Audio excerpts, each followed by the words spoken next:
She dropped the bread pan. It hit the floor with a sound that rang through the whole kitchen like a gunshot, and every man seated at that long table went dead quiet. Clara Whitmore pressed both hands flat against the counter and stared at the bread. Her bread, the bread she had been working on since 4 in the morning, lying in the dirt, and she did not move for a full 10 seconds. Then she picked it up. She dusted it off. And she put it back in the oven like nothing had happened at all. That was Clara Whitmore. That had always been Clara Whitmore. If you are watching this story and you feel like life has passed you by, like you have been overlooked, underestimated, or told that you are not enough, then this story is for you. Please subscribe to our channel and follow along until the very end, because this one is going to hit somewhere deep. And drop a comment telling us what city you are watching from. I want to see how far this story travels. Now let's go back to where it all began. Wyoming Territory, 1886. The train platform at Millhaven was loud with the noise of arrival steam hissing boots, scraping against woodmen, calling to one another across the crowd. But the moment Clara Whitmore stepped down from the last car, that noise seemed to arrange itself around her in a particular way. Not the way crowds part for someone beautiful. The way crowds stiffen when something unexpected appears. She was 25 years old. She carried one suitcase, dark brown leather, that had been repaired so many times the original color had nearly disappeared under the patchwork of stitching. Her dress was faded, the kind of brown that had once been something richer, something with more dignity in its color. And Clara herself. Clara was a big woman. Not in the way some women are described as having presence, though she had that too. She was heavy in the way that people noticed first and remembered cruelly. Her face was round, her arms were full, and her body moved with the kind of steadiness that comes from a lifetime of being watched and deciding to keep moving anyway. She had learned a long time ago that people's eyes would find her before their manners did. She did not look at the crowd. She looked for one specific man. Nathaniel Carter was not difficult to find. He was standing at the far end of the platform, and everything about him communicated that he was accustomed to people coming to him rather than the other way around. He was tall and broad-shouldered, dark-haired, with threads of silver at his temples that suggested a man who had been weathered by years of real work rather than just the appearance of it. He wore a good hat and clean boots, which in Wyoming in 1886 told you more about a man's character than any letter of introduction ever could. He was also looking at Clara with an expression she had seen on a great many faces. Not cruelty. Not yet. Just the very precise recalibration of expectations. She had seen it at every door she had ever knocked on. She had seen it in the eyes of school teachers and church deacons and town merchants and every other man who had ever needed to adjust the picture in his head to account for the reality of Clara Whitmore standing in front of him. She walked toward him without rushing. She stopped a reasonable distance away, set her suitcase down beside her, and looked him directly in the eye. His gaze moved over her. Once she felt it. She always felt it, and then returned to her face, where he held it with the effort of a man trying to be decent. "Mr. Carter," she said. "Miss Whitmore." His voice was even, neutral. The voice of a man who had learned to give nothing away. "I want to say something before we go any further," she said. "So there's no confusion between us later." He waited. Clara did not look away from him. She had learned that too, that looking away first was the thing that cost you more than you could afford. "I ain't pretty," she said quietly.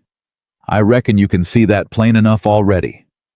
I ain't what most men picture when they think about a wife." She paused just long enough to let that sit. "But I can cook like you have never tasted in your life, Mr. Carter. I can run a household and keep books and manage the kind of problems that don't announce themselves ahead of time. I work before the sun comes up, and I don't stop until the work is done. And I have never in my life broken a promise." She picked up her suitcase again. "So, if you're willing to give this an honest try, I'm willing to give you everything I've got. But if you've already made up your mind based on what you're looking at right now, I'd rather know it here than find out 6 weeks from now." Nathaniel Carter looked at her for a long moment. "My wagon's out front," he said finally. It's a 2-hour ride to the ranch." She nodded once and followed him. That was how it began. Neither of them spoke much on that ride. The land opened up around them in the way that Wyoming land does, vast and indifferent, the kind of country that makes a person feel very small and very alive at the same time. Clara watched it and felt something loosen in her chest. She had grown up in Ohio, in a town where everyone knew everyone, and everyone had already decided what they thought of her. Out here, the land didn't know her name. It didn't know what she looked like. It just stretched on in every direction, with the same cold, magnificent indifference it had for everything else. She found that comforting in a way she hadn't expected. "You have children," she said. It wasn't a question. She had read his letter so many times she had memorized it. "2," he said. "Thomas is 9. Eliza is 6. Their mother. 4 years ago." His jaw moved. "Fever." Clara did not offer anything sentimental. She had found that people in grief didn't usually want sentiment from strangers. "I'll do right by them," she said. He glanced at her sideways. "I know you said that in your letter. I'm saying it again so you hear it from my mouth rather than from paper." He turned his eyes back to the road. "All right," he said. That was, she would realize later, the most significant thing Nathaniel Carter said to her in those first 2 hours. Not because of what the words were, but because of what they weren't. They weren't dismissal. They weren't pity. They weren't the particular kind of gentleness that men use when they've already decided a woman is less than what they needed, and they're just working out how to be kind about it. He said all right, and he meant it as a beginning. Carter Ranch was larger than she had imagined. The main house was solid and well built, the kind of structure that had been put together by a man who intended to stay.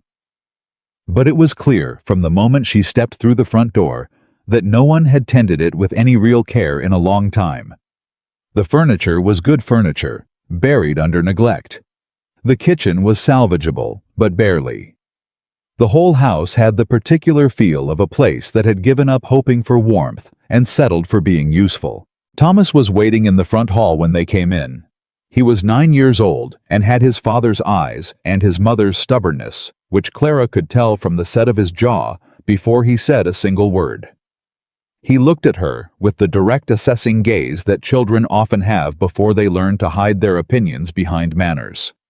"You're not what I thought you'd look like," he said. "Thomas." Nathaniel's voice carried a warning. "It's all right," Clara said. She set her suitcase down and crouched slightly to be more at his level, though given her size, this required some effort, and she did it anyway. "What did you think I'd look like?" Thomas considered this with the seriousness of a boy who respected honest questions. "Pretty," he said. "Like the women in the books Mama used to read." "I see." Clara nodded slowly. "Well, I'm sorry to disappoint you on that count.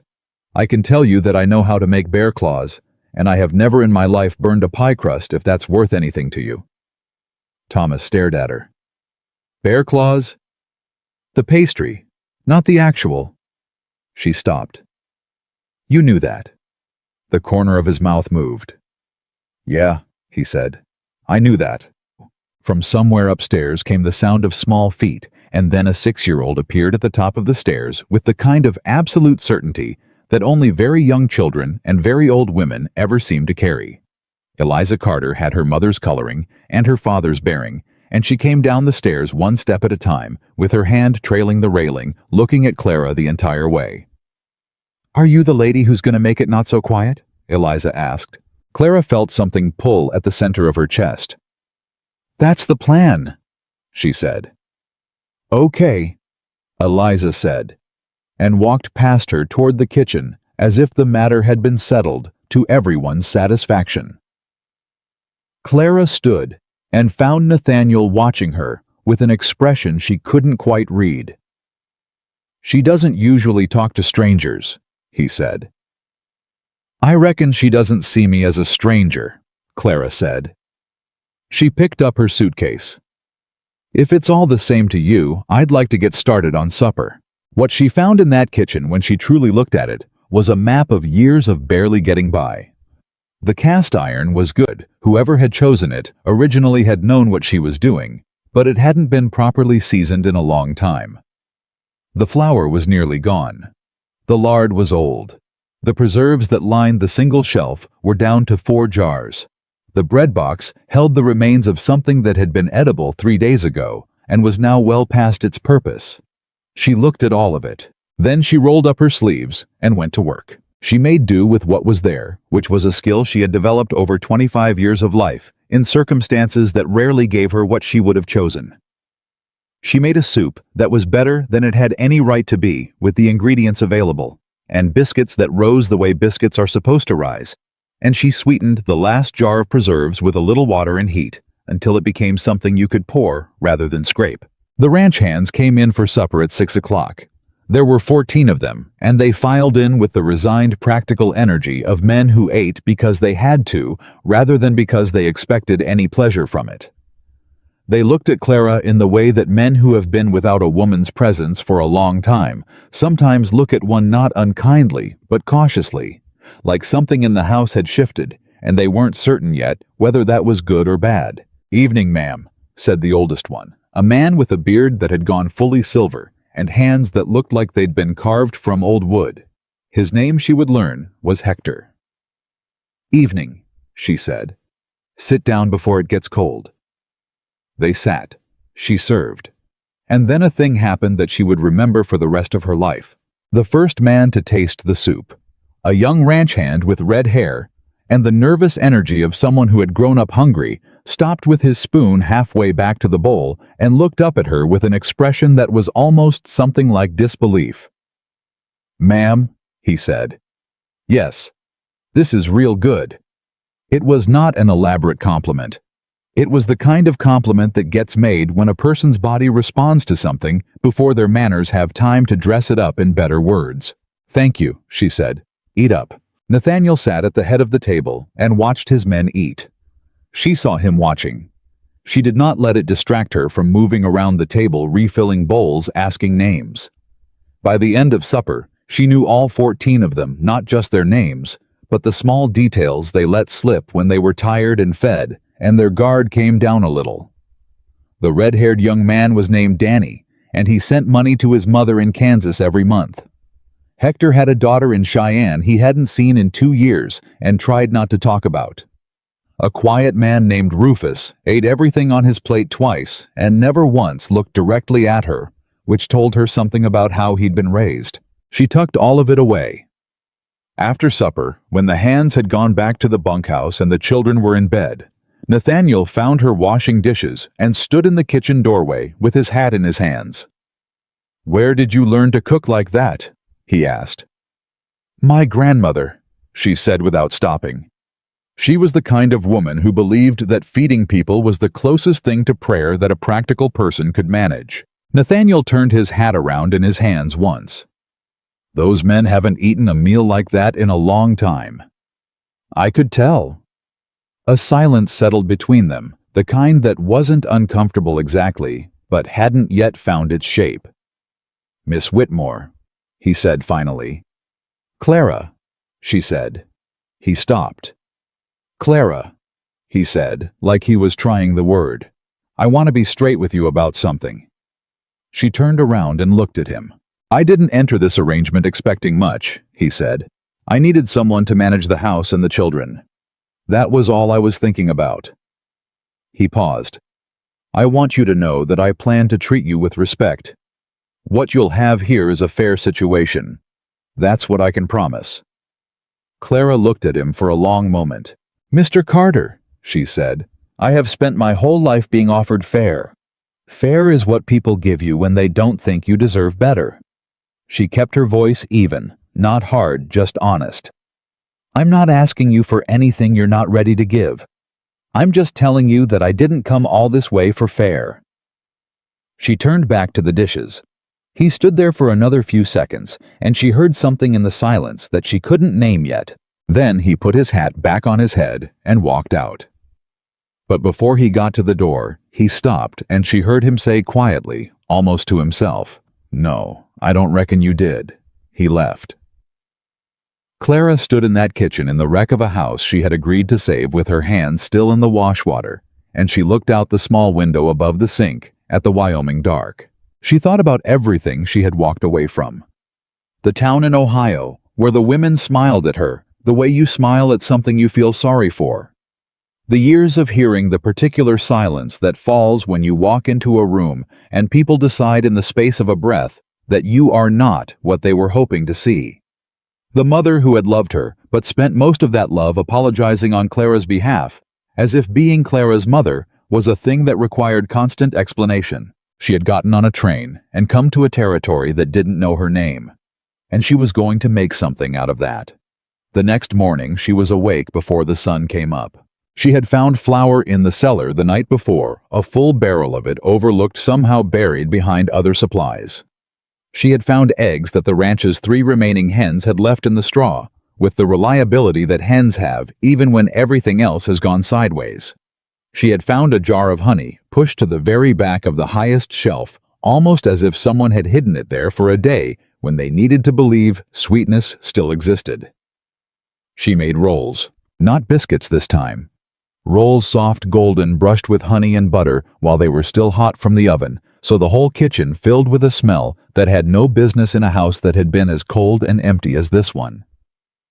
Thomas appeared at the kitchen doorway at 6 in the morning and stopped dead when the smell hit him. "What is that?" he said. Not a question exactly, more like a statement of wonder. "Breakfast," Clara said. He came in and sat at the kitchen table without being invited, which told her something important about him. "Papa doesn't usually come down for breakfast," he said. "He just has coffee." "That's fine," Clara said. "The rolls will still be here if he changes his mind."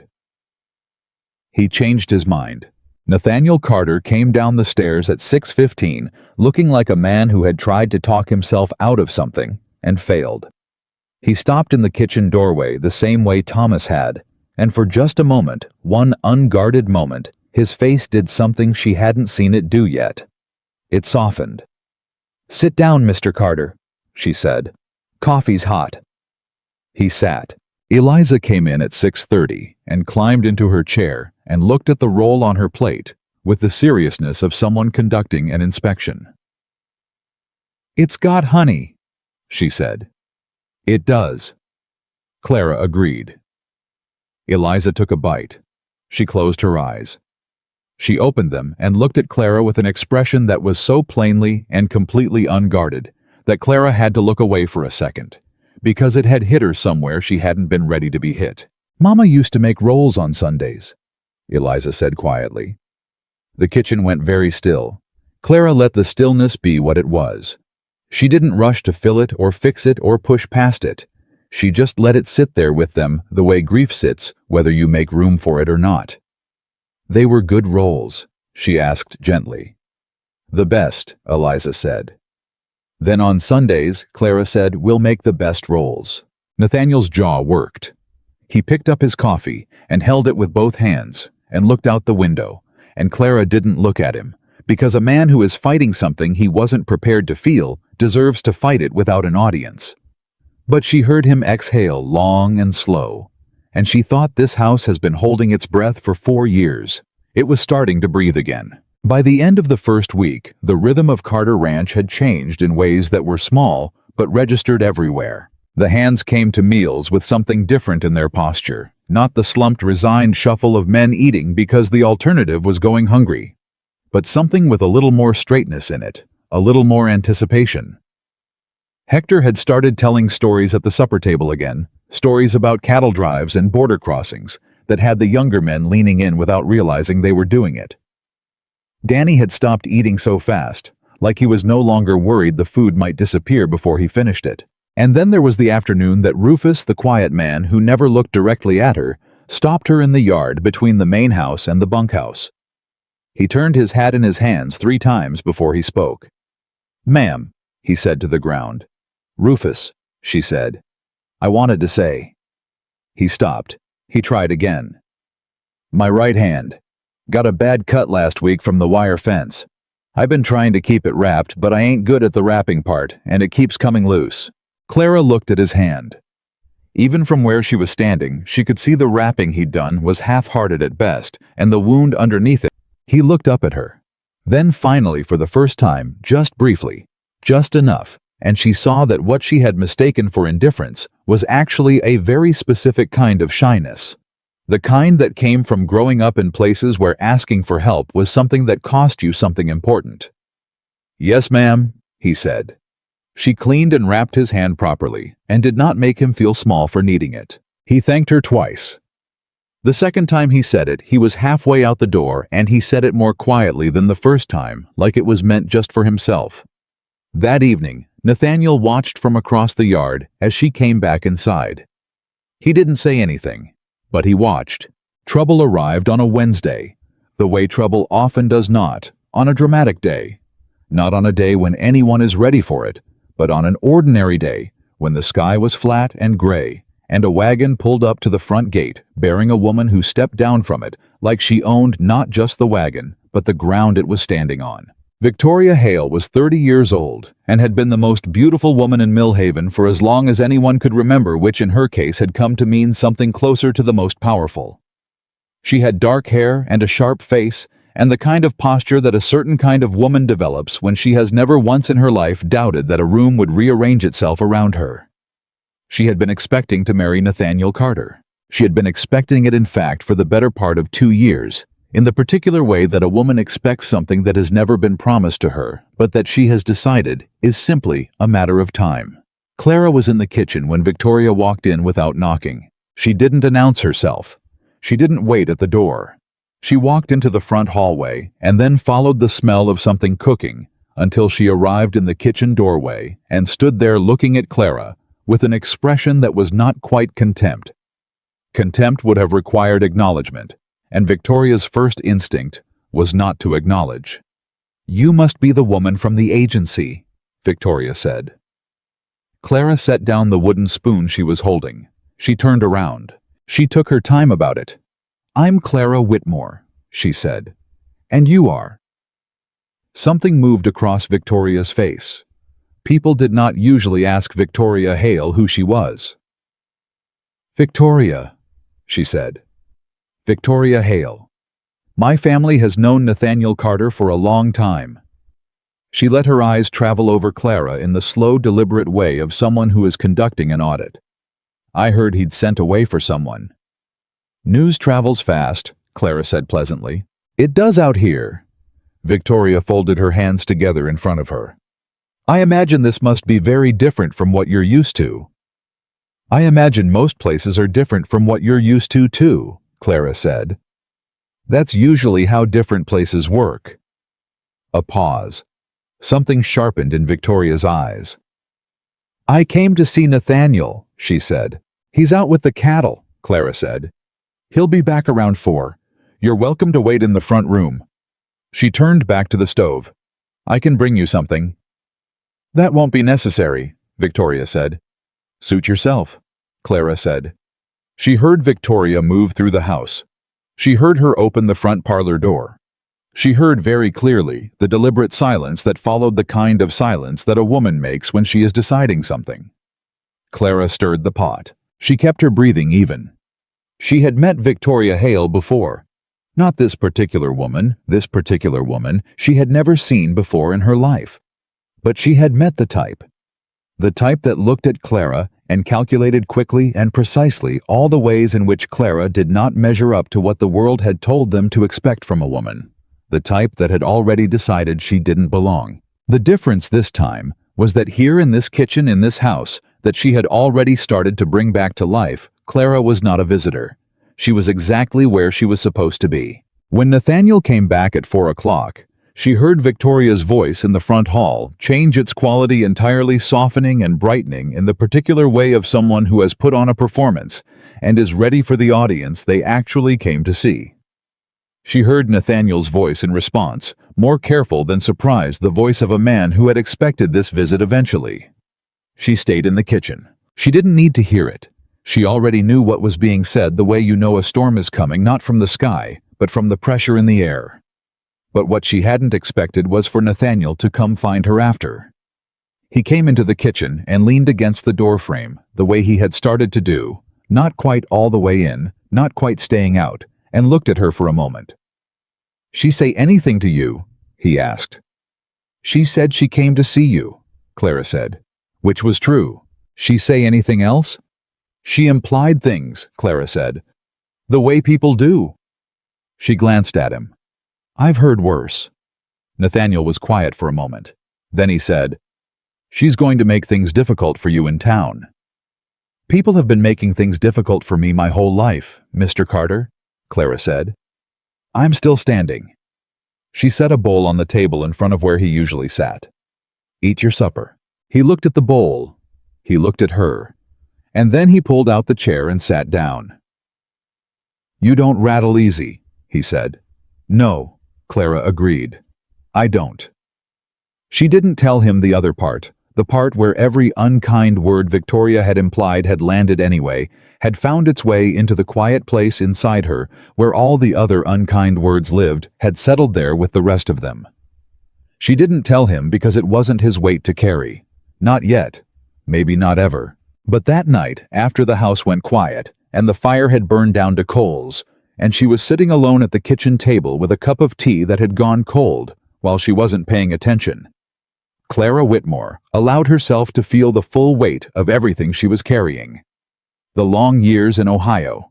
The mirror she had stopped looking into because it told her things she already knew and didn't need repeated. The mother who had tried her best and couldn't quite hide that trying her best sometimes felt like bracing herself. The men who had seen her and looked past her in the same motion. All of it. She let it sit on her chest for a little while. And then she got up, washed out her cup, banked the coals so the kitchen would be warm in the morning, and went to bed. Because tomorrow there were rolls to make, and a house to bring back to life. And she was not finished yet, not even close. The morning after Victoria Hale's visit, Clara woke up before 4 o'clock, not because she had set herself to wake.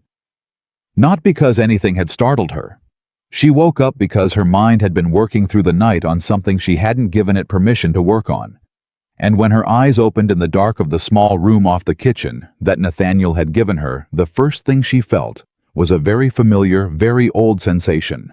The sensation of knowing that someone had decided she was a problem to be solved. She lay still for a moment and let that feeling be what it was. Then she got up. She built the fire back up in the kitchen stove and set the coffee on and stood at the window while the sky outside began its slow conversation with the coming day. She thought about Victoria Hale's eyes moving over her in that particular way. She thought about the tone of voice, not cruel exactly, but something more sophisticated than cruelty. Something that required more skill and left less evidence. The kind of dismissal that a woman like Victoria had been practicing since she was old enough to understand that she was the kind of woman the world rewarded, which meant she had also been practicing from the very same age. How to treat the kind of woman the world did not. Clara had met that look 1,000 times. What she had never quite gotten used to was how much it still landed. She was rolling out dough when she heard the first sound from upstairs. Then footsteps. Small, quick, the unmistakable pattern of a 6-year-old who had decided that morning had started whether or not the son agreed. Eliza appeared in the kitchen doorway with her hair loose and her feet bare and an expression of absolute determination. "I woke up," she announced. "I can see that," Clara said. "You want to help?" Eliza was across the kitchen in 4 steps. She climbed onto the stool that Clara had already started thinking of as Eliza's stool, the one she'd moved from the corner without planning to, without even really noticing she'd done it, until one morning Thomas pointed it out. "What are we making?" Eliza asked. "Cinnamon bread," Clara said. "Your papa's going to ride into Millhaven today for supplies, and I want him to have a good breakfast before he goes." Eliza accepted this information with the gravity of someone being briefed on an important mission. "He doesn't like going to town," she said. "No. He says town is where people go to say things they should keep to themselves." Clara almost smiled. "Your papa's a wise man. He says you're different from what he expected. Eliza said with the complete and terrifying honesty of a child who has not yet learned to edit herself. Clara kept rolling the dough. Is that so? I heard him telling Hector. He said you didn't. Eliza's brow furrowed, searching for the word. He said you didn't flinch. The rolling pin paused for just a breath. Flinch at what? Clara asked. I don't know, Eliza said. But Hector said good. He said a woman who doesn't flinch is worth 10 women who do. She picked up a small piece of dough and turned it in her fingers. I think you're worth more than 10, she added with the kind of uncomplicated certainty that only exists in children and sometimes in very old people who have stopped caring about what sounds reasonable. Clara set the rolling pin down. She looked at this small girl on the stool, with her bare feet and her loose hair and her enormous unguarded heart, and she felt something shift in her chest so significantly that she had to breathe through it. That might be the nicest thing anybody said to me in a long time, she said. Eliza shrugged. I'm going to say nicer things when I think of them, she said, and reached for more dough. Nathaniel came down at 6, same as he had every morning that week, and Clara realized she had already started tracking his footsteps on the stairs, the way you track weather, not obsessively, just as a matter of practical orientation. He sat. She poured coffee. He looked at the cinnamon bread and then at her. You didn't have to do that, he said. I know, she said. He ate half the loaf, Ed. When he stood to go, he picked up his hat from the hook by the door and held it for a second. Is there anything you need from town? He asked. Clara had a list ready. She had been keeping it in her head since the day she arrived, reorganizing it by priority, crossing things off as she found them in corners of the cellar and the backs of shelves. She handed him the paper version she'd written out that morning. He looked at it.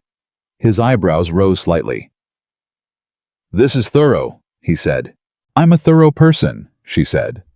He folded the list and put it in his shirt pocket and walked out. He was gone 4 hours. In those 4 hours, Clara scrubbed the front parlor top to bottom, fixed the hinge on the back door that had been sticking since she arrived, taught Eliza the beginning of a recipe for apple butter that Eliza immediately decided was the most important skill she had ever acquired, and had a conversation with Thomas that she had not been expecting and that stayed with her long after it was over. Thomas came to find her while she was working on the hinge, crouching in the doorway with a small oil can she'd found in the barn. He stood at a distance and watched her work with the particular expression of a 9-year-old boy who has something to say and has not yet decided whether saying it is worth the risk. You can ask me, she said without looking up from the hinge. A pause. How did you know I was going to ask something? You've been standing there for 3 minutes, she said. People who just want to watch don't stand that still. He came closer. He sat on the step beside the door, which put him at roughly her level, and looked at his own hands. Miss Clara, he said. Just Clara's fine. Clara. He tried it. Did you come here because you wanted to, or because you had to? She looked at him then. He was still looking at his hands. Both, she said honestly. He looked up. I wanted to come, she said, but I also didn't have a lot of other good options. Those two things can both be true at the same time. She set the oil can down. Why? He was quiet for a moment. Some of the boys at school say Papa felt sorry for you, because of how you look. The words landed the way words from a child always do, direct, without the wrapping that adults use to make hard things sound softer. Clara kept her face even. And what do you think? She asked. Thomas considered this with a seriousness she had come to expect from him. I think Papa doesn't do things because he feels sorry, he said slowly. I think he does things because he's thought them through and decided they make sense. Another pause. I think he decided you made sense. Clara looked at this boy, this careful, honest, grief-weathered boy, and felt something that was not quite tenderness, but was close to it. Something more complicated than tenderness. You're smart, she said. Mama said I got it from her, he said. I believe that, Clara said. He stood up. He shoved his hands in his pockets. He took 2 steps and stopped. I'm glad you came, he said, facing away from her. Even if the other kids say things. He walked off before she could answer. She stood in the doorway with the oil can in her hand and the newly working hinge behind her and watched him go. And she thought, this family has been hurting in ways that nobody's been tending. She was going to tend it. Nathaniel came back from town with the supplies and something else. She knew something was wrong the moment she heard the wagon come through the gate because the pace of it was different. He drove it with more restraint than usual, the kind of deliberate control that a man exercises when he's working hard to keep something from showing on his face. She came out to help unload, and he handed down the packages without meeting her eyes. She waited. It wasn't until the last box was inside and the horse was settled, and there was no more practical thing to be done, that he came into the kitchen and stood there with his hands at his sides and said, "There's talk in town." She poured him coffee. "About me?" she asked. "About us." He accepted the coffee. "About how this arrangement looks, some people saying things." He stopped, started again. "Victoria's father, George Hale. He was at the feed store when I came in." His jaw tightened. He made a point of being there. "What did he say?" "He didn't say much directly. That's not how George Hale works." Nathaniel turned the cup in his hands. "He suggested that a man in my position ought to think carefully about appearances, about how certain choices reflect on a man's standing in the community." Clara was quiet for a moment. "He means me." "Yes." "He means that a man like you shouldn't have a woman like me in his house." Nathaniel set the cup down on the table hard enough to make a sound. "He doesn't have any business saying a word about who's in my house." "No," Clara said calmly. "He doesn't. But he said it anyway." She sat down across from him. "What else?" He looked at her. "Mr. Carter." She kept her voice level. "I'm not going to fall apart. What else?" He exhaled. "He's on the bank board," he said. "The note I have on the North Pasture expansion, it comes due in 7 months.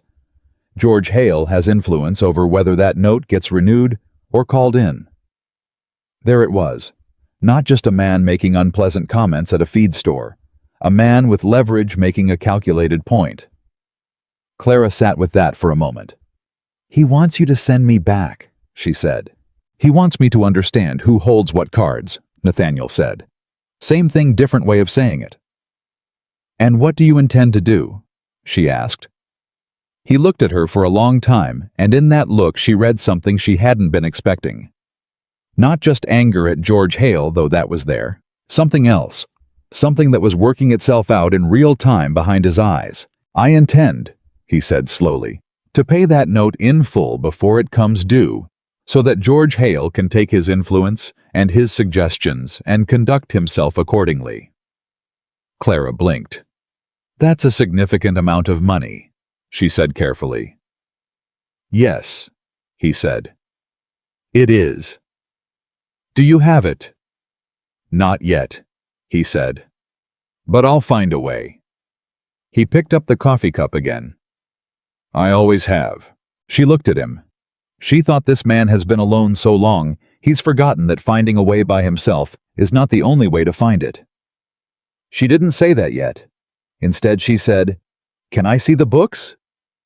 He stared at her. "The ranch books. You said in your letter that you needed someone who could manage a household," she said. "Books are part of management."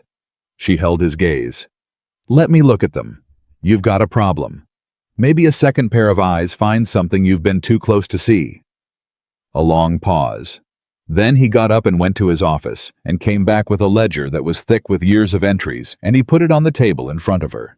She opened it. She read. For 2 hours she sat at that kitchen table and read while Nathaniel tried to work on other things and failed, kept appearing in doorways, kept moving around the house with the restless energy of a man who has handed over something important and isn't sure whether that was right. Finally she looked up. "Your operation is solid," she said. "The cattle yield is strong. Your feed costs are high but manageable." She turned back 3 pages. "You have one problem," He came and stood behind her and leaned over to look where she was pointing. She was very aware of how close he was. She did not let herself think about that.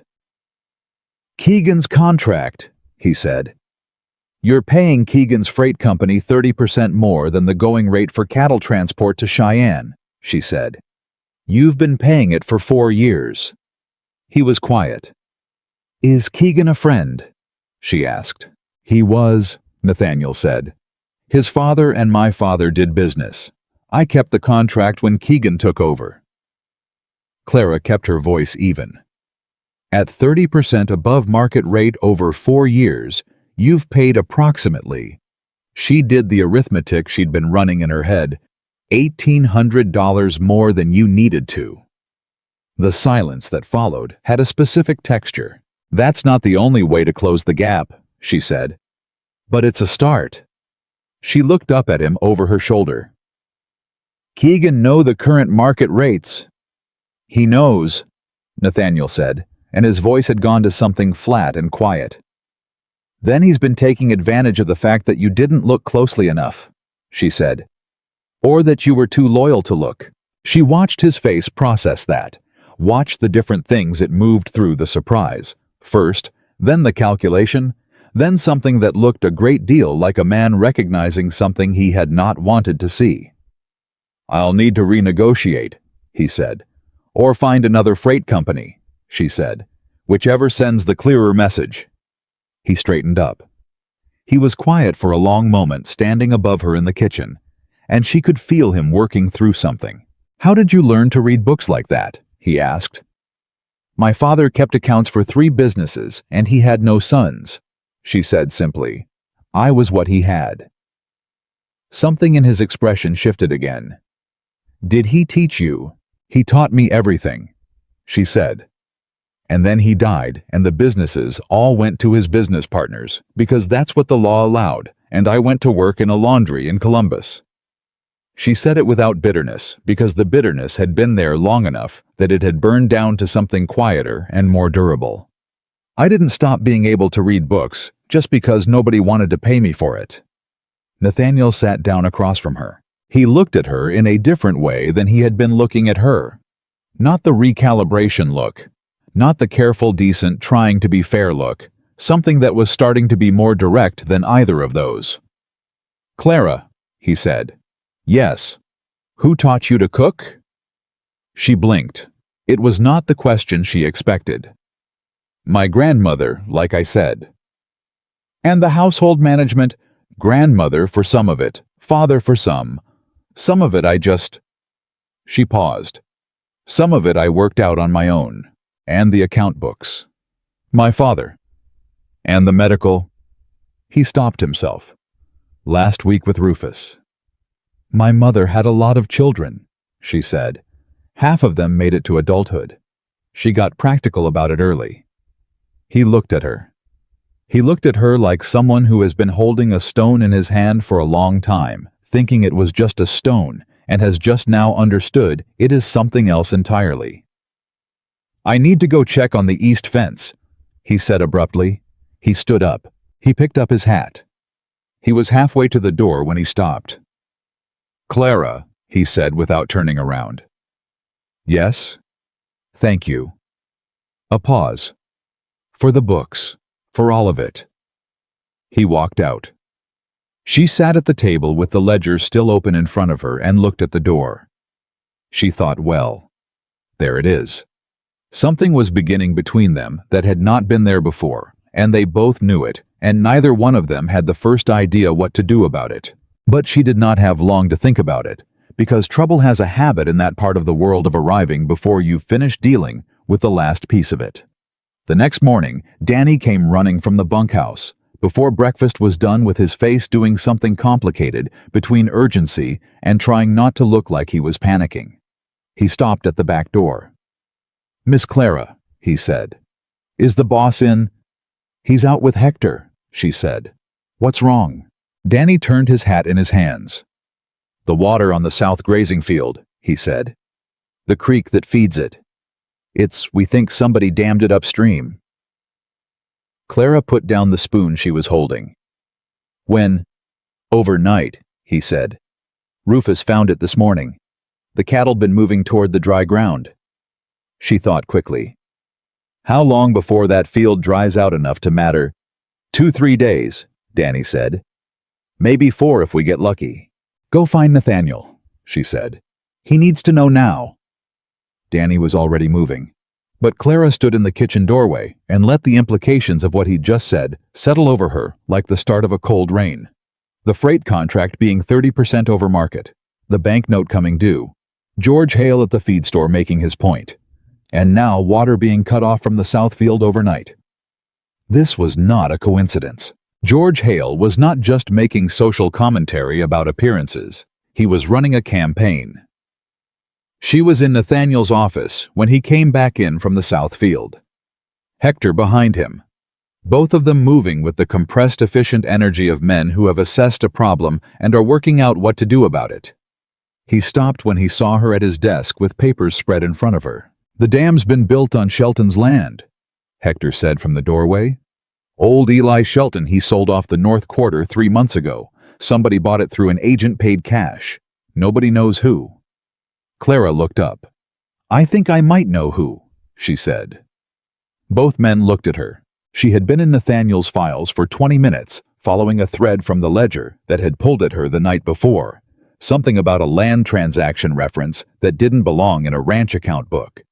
A number that seemed out of place until she found the correspondence folded into the back of a secondary ledger that she suspected Nathaniel hadn't opened in 2 years. George Hale has been buying land along your north and south water sources for 18 months, she said, through an agent named Dorsey, paying cash each time through a bank in Casper so it doesn't show up in the local records. She put the correspondence on the desk and turned it so he could read it. This letter is from Dorsey to a freight company, a different freight company than Keegan arranging transport for construction materials. Lumber, pipes, the kind of thing you'd use to build a dam. The room was very quiet. Hector said a word that Clara chose not to respond to. Nathaniel stood very still and read the letter twice. She watched him read it. She watched the precise moment when he understood not just what it said, but what it meant, the full architecture of it.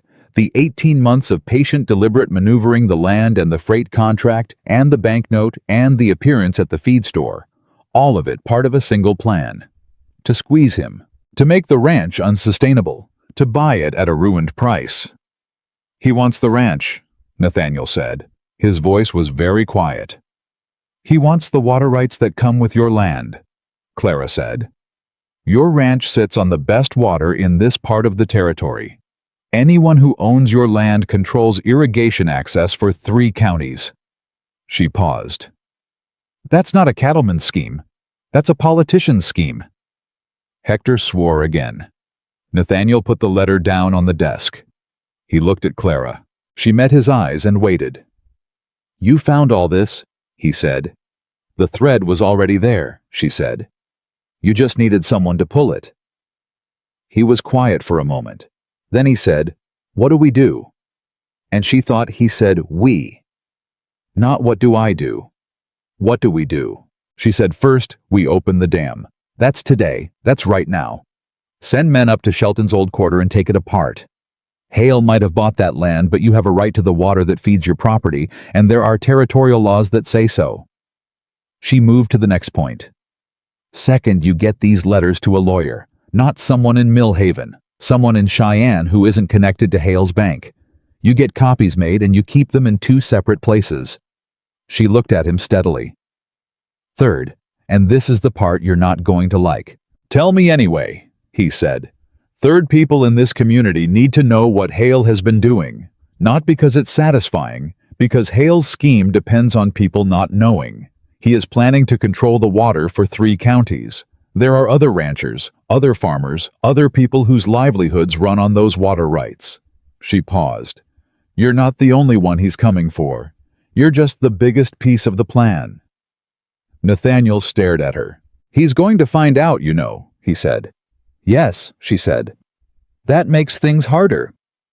It makes things more honest, she said. Which isn't the same as harder. Another silence.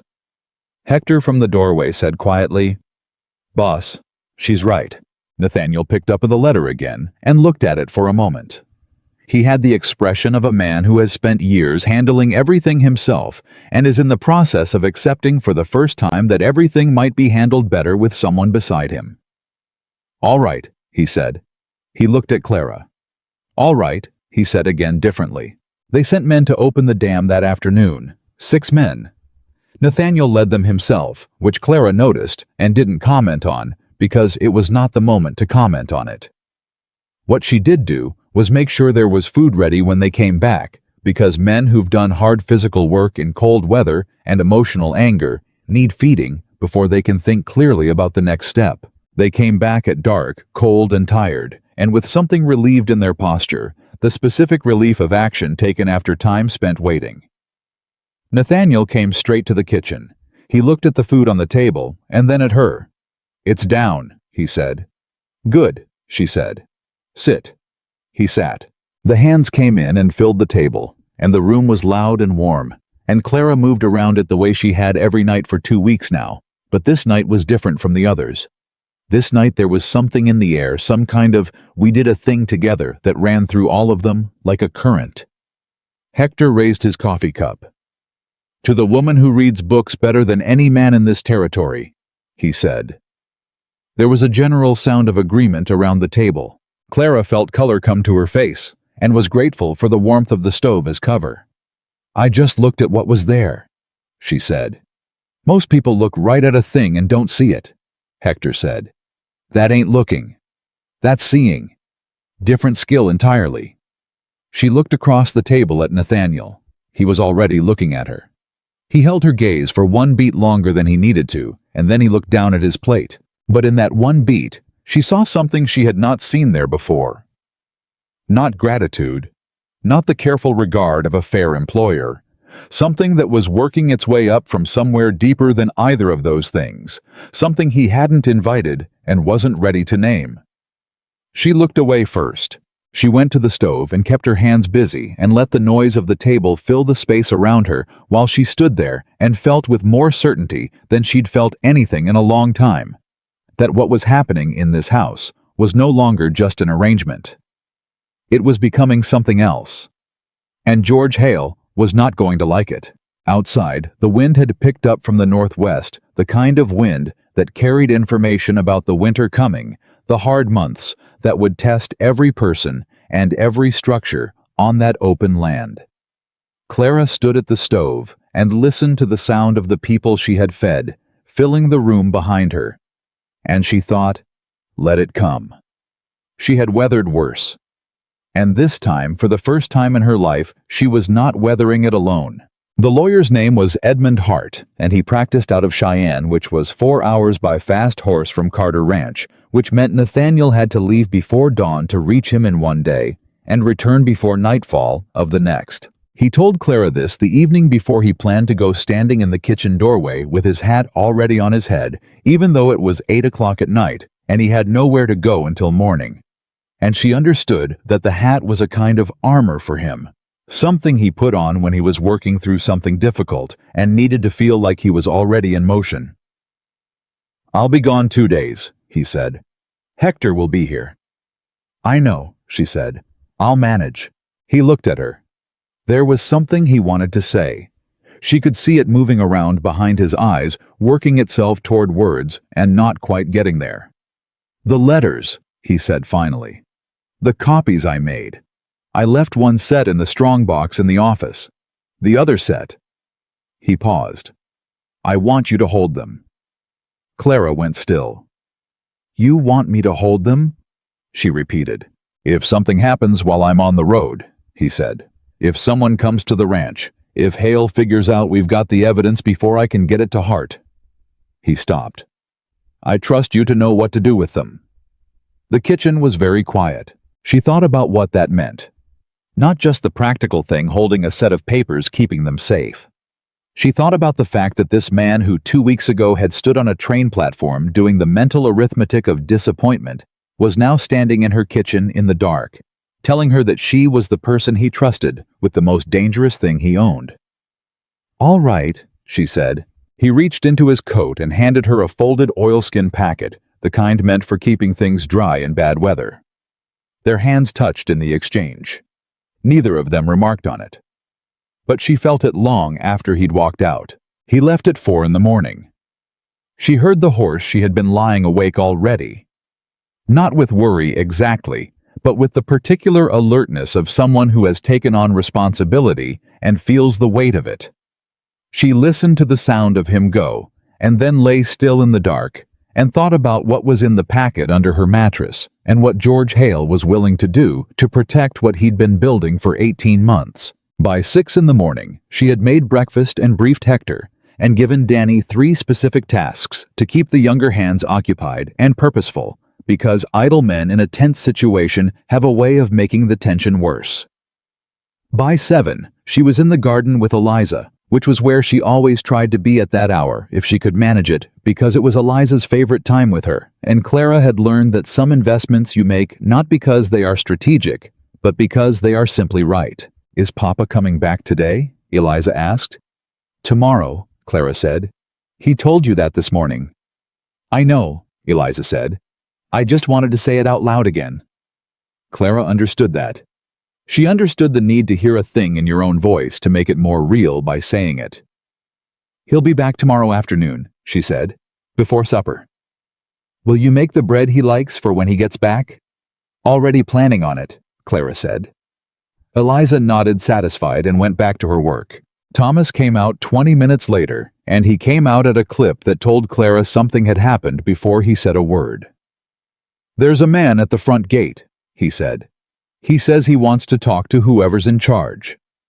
"What kind of man?" Hector said from behind him. Hector had materialized the way Hector tended to quietly and completely, as if he had always been standing there. Thomas looked at Hector. "The kind that's got 2 other men with him, and they're all wearing guns on their belts." Hector looked at Clara. Clara straightened up and handed her garden gloves to Eliza. "Take your sister inside," she told Thomas. "Use the back door. Stay in the kitchen." "But, Thomas..." Her voice was not loud, but it had something in it that made him stop. "I need you to do that right now." He took Eliza's hand and went. Clara walked to the front gate. The man waiting there was not someone she recognized, which meant he was not from Millhaven, which meant George Hale had hired from somewhere else.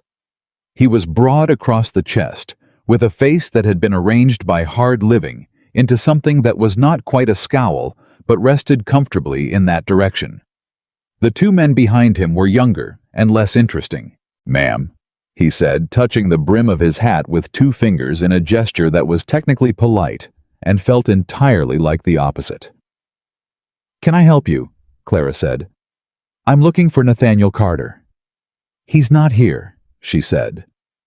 The man smiled in a way that didn't reach anywhere above his chin. "That's so. And who might you be?" "I'm the person standing at this gate," Clara said. "What is your business with Mr. Carter?" A pause.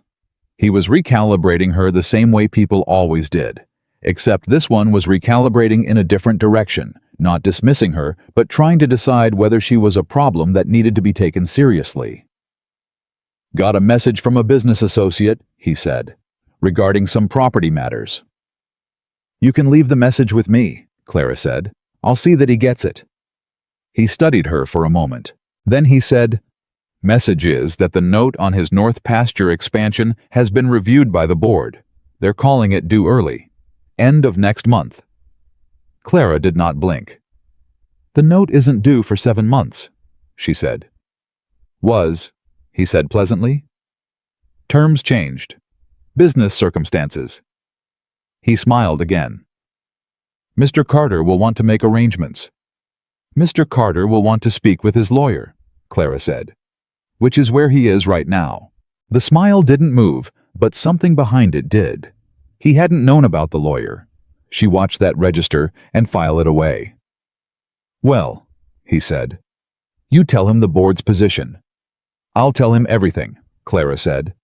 Every word of this conversation, in fact, including the time, the date, and a description of the 3 men who delivered it. The 2 younger men behind him shifted slightly. The broad man looked at her for a long moment. Then he touched his hat brim again. "Ma'am," he said, and turned his horse. She watched them go until they were down the road and past the tree line. Then she turned and walked back to the house and kept her spine straight, and she was not going to let him see the shake in her hands. She made it to the kitchen.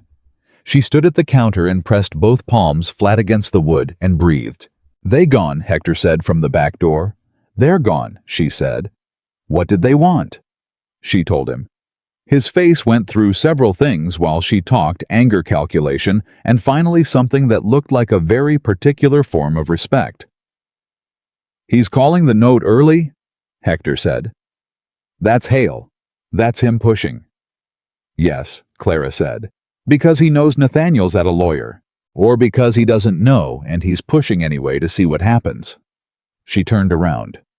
"Either way, Nathaniel needs to know the moment he comes back tomorrow. And in the meantime, I need to think." Hector looked at her. "What are you thinking?" he asked. "I'm thinking," she said slowly, "that George Hale has been playing a long, patient game, and he's not used to anyone playing back." She looked at Hector. How many ranchers in this territory does Hale's water scheme affect if he gets control of the rights? Hector thought. Directly. 7-8 operations. Small ones mostly. Couple of farms. And how many of those people know what Hale's been buying up? None of them, Hector said. That's the point of using a Casper bank and an agent. Right, Clara said. So they don't know they're in danger. She was quiet for a moment. If they knew, would they stand with Nathaniel? Hector was quiet for a longer moment. Some of them, maybe most. Walt Pruitt's been on that land 3 generations. He finds out somebody's scheming to take his water rights, He stopped. Yeah, Walt would stand. Then we need to talk to Walt Pruitt, Clara said. Hector stared at her. That's a day's ride. I know, she said. Not today, but we need to start thinking about who Nathaniel can bring to his side before Hale moves his next piece. She met Hector's eyes. George Hale has money, and he has a bank, and he has lawyers. What Nathaniel has is that he's been a good neighbor for 15 years and hasn't done a single underhanded thing in all that time. She paused. That's worth something. We just have to make sure people know it's time to decide whose side they're on. Hector was silent for a beat. Then he said, You know, when Nathaniel told us he'd sent away for a wife, we all figured it'd be somebody who'd manage the kitchen and maybe keep him from forgetting to eat. Clara looked at him. We were wrong, Hector said simply, about what he needed. She turned back to the counter before he could see what that did to her face. Nathaniel came back the next afternoon as promised at 2 hours before supper. He came in fast, which told her the Cheyenne trip had given him information that put urgency in his spine, and he came in the front door instead of the barn, which told her he wanted to talk before he did anything else.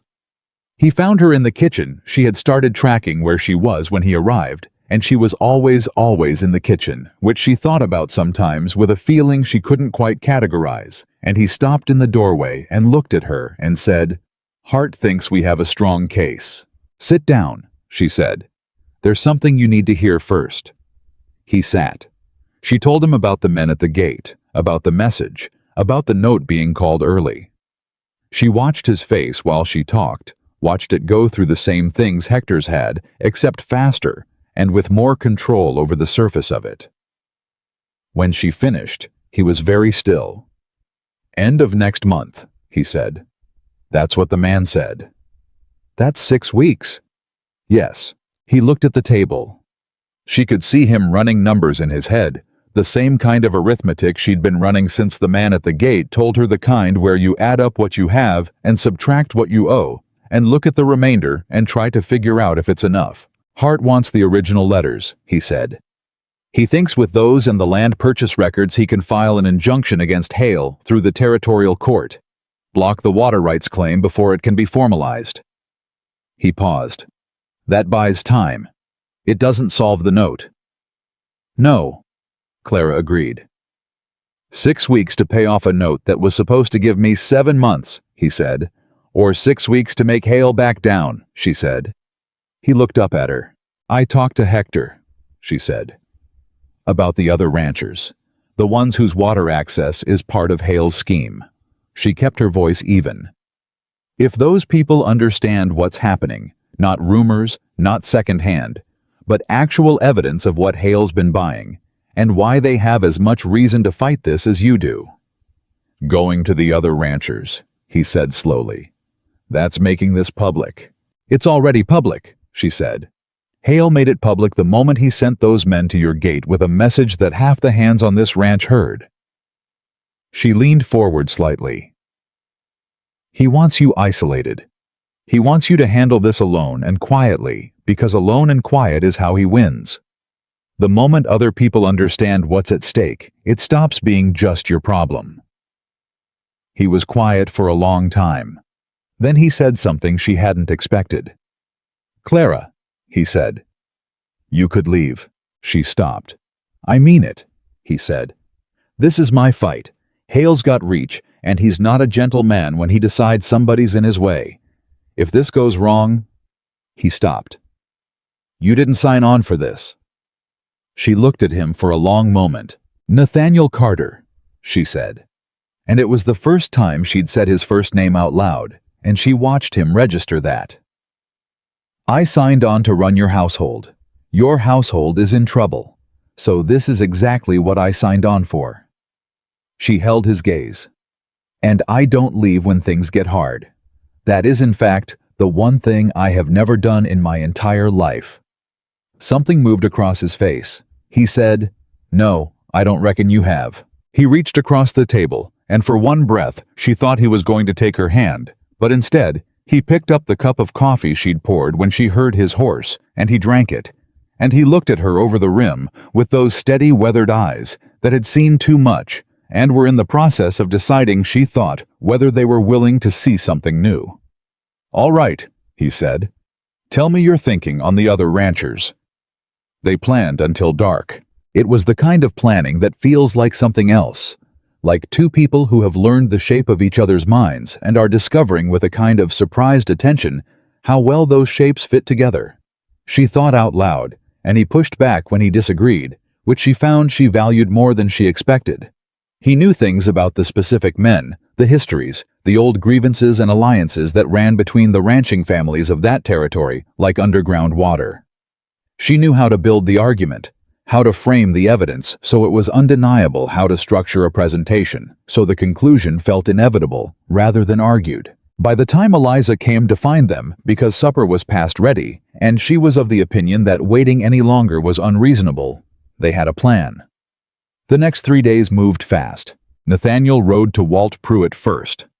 Clara had suggested Walt because Hector said Walt would be the hardest to convince and the most valuable to have, which was the logic of someone who understood that when you're building a coalition, you start with the hardest brick, not the easiest, because if the hardest holds, the rest follow.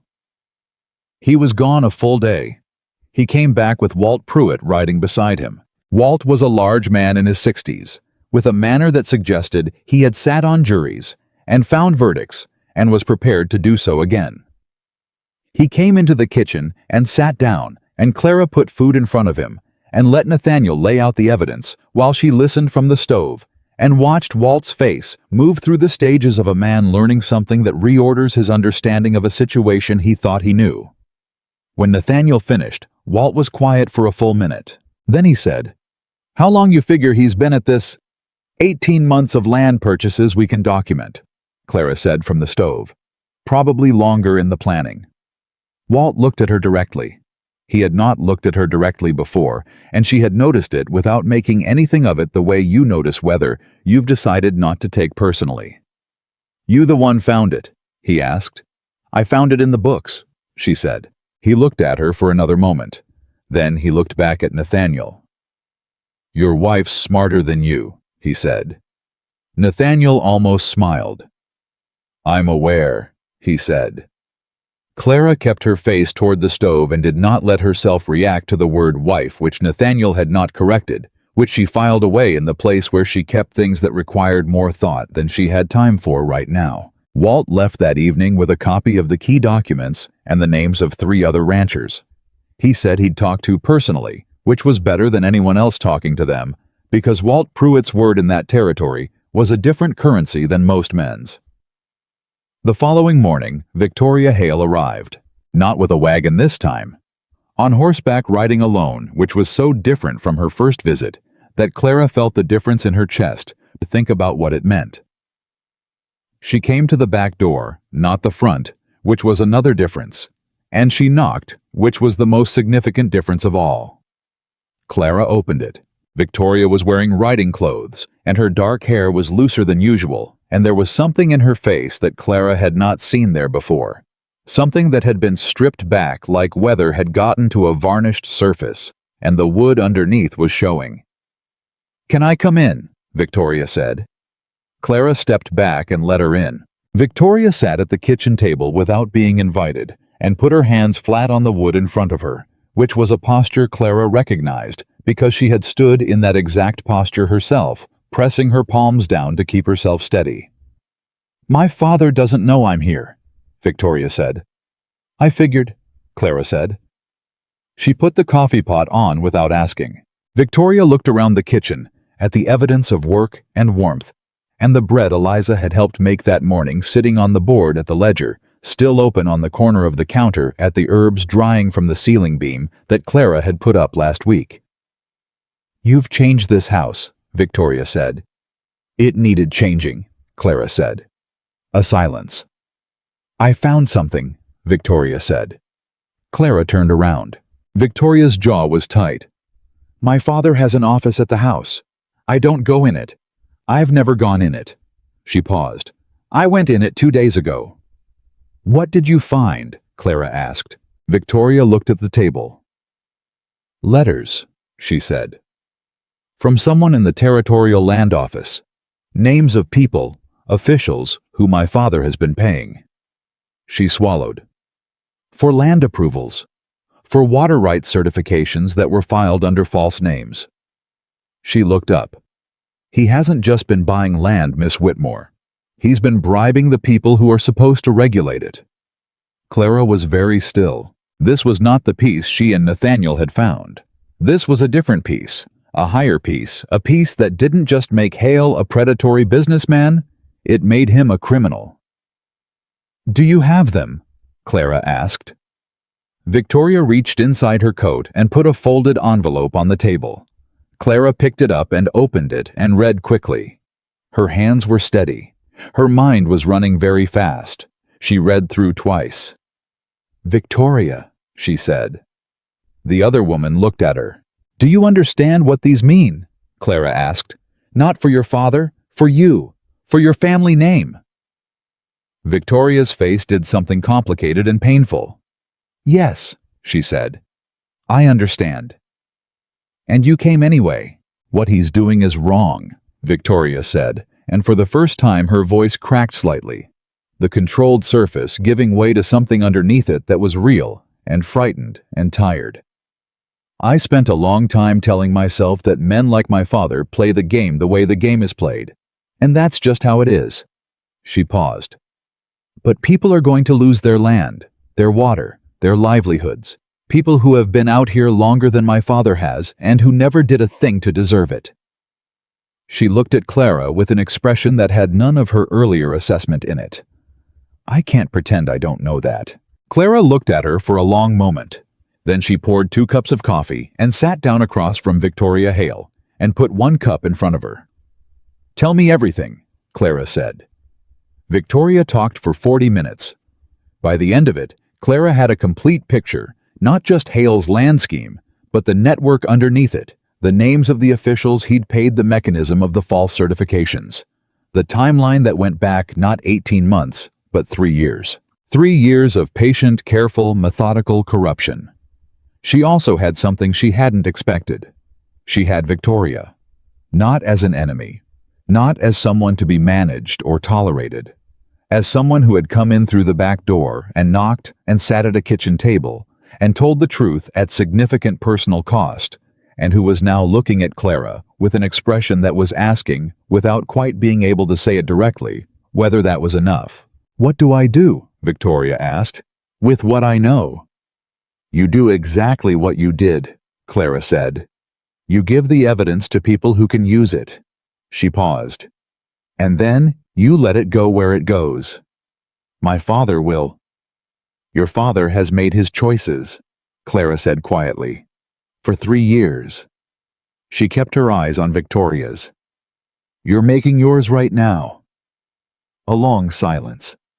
Victoria looked at the coffee cup in her hands. You're not what I expected, she said finally. When I came here the first time. No. Clara agreed. I was. Victoria stopped. I wasn't kind to you. No, Clara said again. You weren't. Victoria flinched slightly at the lack of softening. Then, after a moment, she nodded like she had asked for honesty and had gotten it and was deciding to respect that. I'm sorry, she said. Clara looked at her for a moment. Everyone deserves a chance to become better than who they were yesterday, she said. That includes you. Something shifted in Victoria's face. Something that was relief, and something that was Clara thought the specific emotion of a woman who has been performing a role for so long that she's forgotten what her actual face feels like. Thank you, Victoria said, quietly, like she meant it. Nathaniel came in from the east field at 4 and stopped hard when he saw Victoria at his kitchen table. Clara met his eyes before he could say anything, and held his gaze for 2 beats, which was enough. He understood.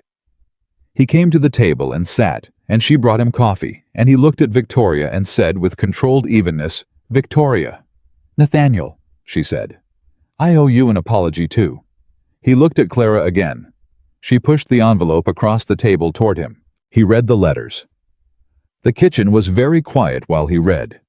Clara could hear the clock on the wall and the sound of the wind outside, and distantly Eliza's voice from somewhere upstairs, talking to one of her dolls, in the serious, explaining tone she used when she was working through something.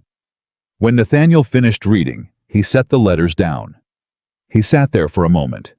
Then he said in a very quiet and very controlled voice, He's been bribing land office officials. Yes, Clara said. For 3 years. Yes. He looked at Victoria. His expression was not warm, but it was not hostile either. It was the expression of a man who is recalculating something he thought he understood. Your father, he said. Victoria held his gaze. Yes. Why are you doing this? He asked, not accusatory, genuine. Because it's right, she said. He looked at her for a long moment. Then he looked at Clara, and in his eyes, she saw something that she would carry with her for a very long time. A kind of seeing, deep and direct, that had nothing to do with assessment or calculation. Something that looked at her and simply saw her the way she was, where she was doing what she did. Clara, he said. We need to send a rider to Hart tonight, she said, with these letters and the originals from the strongbox. He needs everything before we do anything else. I know, he said. I'll send Danny. He's fast. He didn't move yet. Clara? Yes. I don't know how to say this right, he said. Then say it wrong, she said. I'll take the meaning. He was quiet for a moment. If this works, he said. If Hart gets the injunction and Hale's scheme comes apart. Another pause. This ranch wasn't worth saving if it meant saving it alone. It was not a declaration. It was not the kind of thing that gets said in a novel. It was just a man saying a true thing in the plainest language he could manage. She looked at him.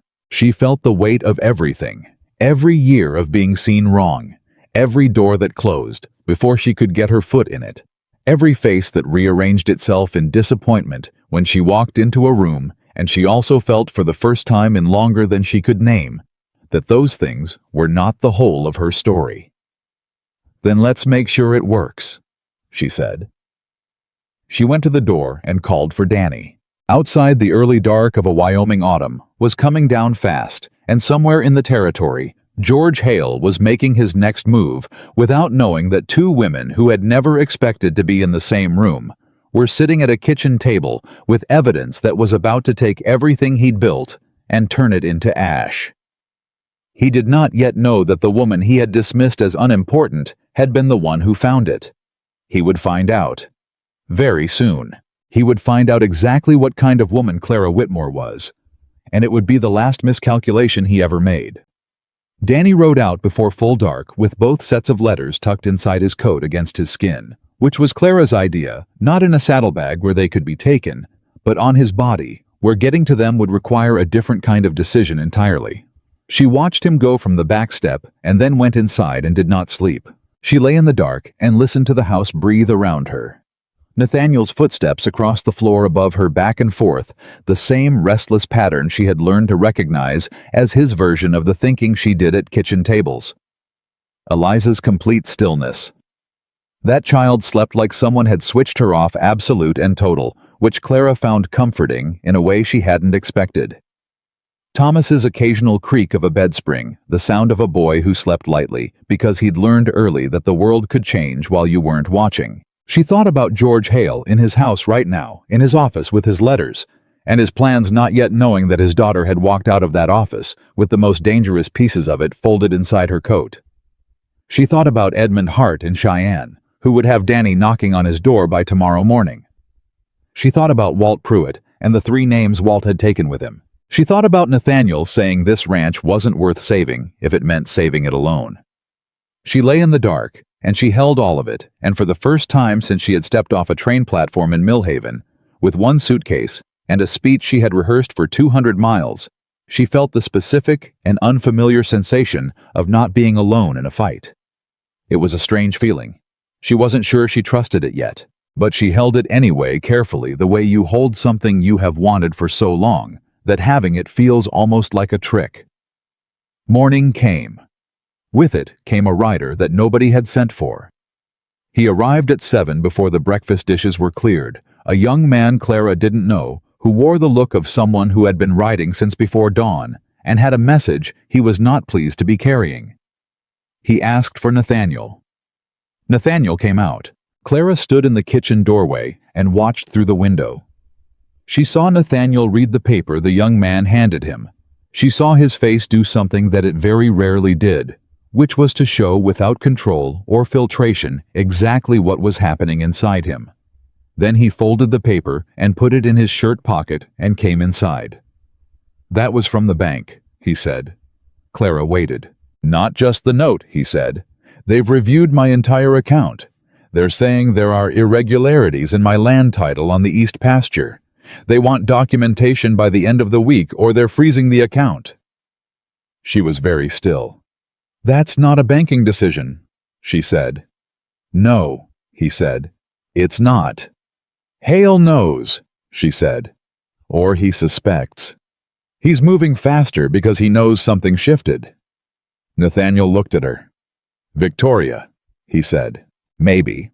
Or maybe one of the other ranchers Hale has people watching said something," she was already thinking. "Either way, he's compressing the timeline. He wants this resolved before Hart can file anything." "Can Hart file in time?"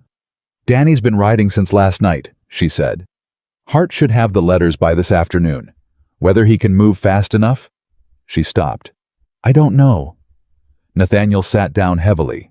It was the first time she had seen him do that, sit down with weight, with the posture of a man whose endurance has been running a long time and just hit a wall it wasn't expecting. He put both hands flat on the table and looked at them. "That east pasture land title is clean," he said. "My father bought it in '68. There are no irregularities." "I know," she said. "They're manufacturing a problem." "Yes. So even if Hart files, they can tie things up with the fabricated title question long enough to call the note and freeze the account and—" "Yes," she said. "That's the move." He looked up at her. She looked back at him. "Unless," she said. He waited. "The land office irregularities they're claiming," she said slowly. "They'd have to be on file, somewhere in the territorial land records. A claim or a flag or a notation, something that justifies the bank's position." She paused. Victoria said her father had been paying land office officials. If Hale manufactured a title problem, someone in that office put it there. So it's a fake notation in the land records, Nathaniel said. Which means it was put there recently, she said. Which means there's a date on it. He stared at her. And if the date on the notation is more recent than the bank's letter claiming they just discovered it, she said, then the bank's timeline falls apart. They knew about a problem before the problem existed. That's not a banking irregularity. She held his gaze. That's fraud. The kitchen was very quiet. Then Nathaniel stood up. I need to get to the land office, he said. Cheyenne, she said. Not Millhaven. Millhaven's office feeds into the Cheyenne records. You need the Territorial Archive. That's where Hart is. That's where Hart is, she agreed. He was already moving toward the door. Nathaniel, she said. He stopped. Take Hector, she said. Don't go alone. He looked back at her. There was something in the look that was not just acknowledgement. Something that was warmer and more specific than the careful, decent regard he'd started with, and different too from the growing professional respect she'd been watching build over 2 weeks. Something that had no practical content and was simply about the fact of her standing there. All right, he said. He was gone within the hour, Hector beside him. Clara stood on the back step and watched them go, same as she'd watched Danny go the night before, and then she turned and went inside and faced the reality of a ranch to run 2 children to keep steady, and a plan that was now moving in multiple directions simultaneously, any one of which could go wrong before the others could compensate. She made breakfast for the children, as if nothing had changed, because keeping things normal for Eliza and Thomas was itself a form of strategy. Children read the adults around them with an accuracy that most adults underestimate, and a frightened child has a way of becoming a frightened adult's problem before anyone is ready for it. Eliza asked where Papa was. Cheyenne, Clara said. He'll be back tomorrow or the day after. Again, Eliza said with the particular mournfulness of a 6-year-old whose father's absences had not yet become routine enough to stop hurting each time. There's important business, Clara said. Eliza looked at her oatmeal. Is someone trying to take the ranch? She asked. Clara stopped. Why do you ask that? She said carefully. Eliza kept looking at her bowl. I heard Papa and Hector. Last night, through the floor. She paused.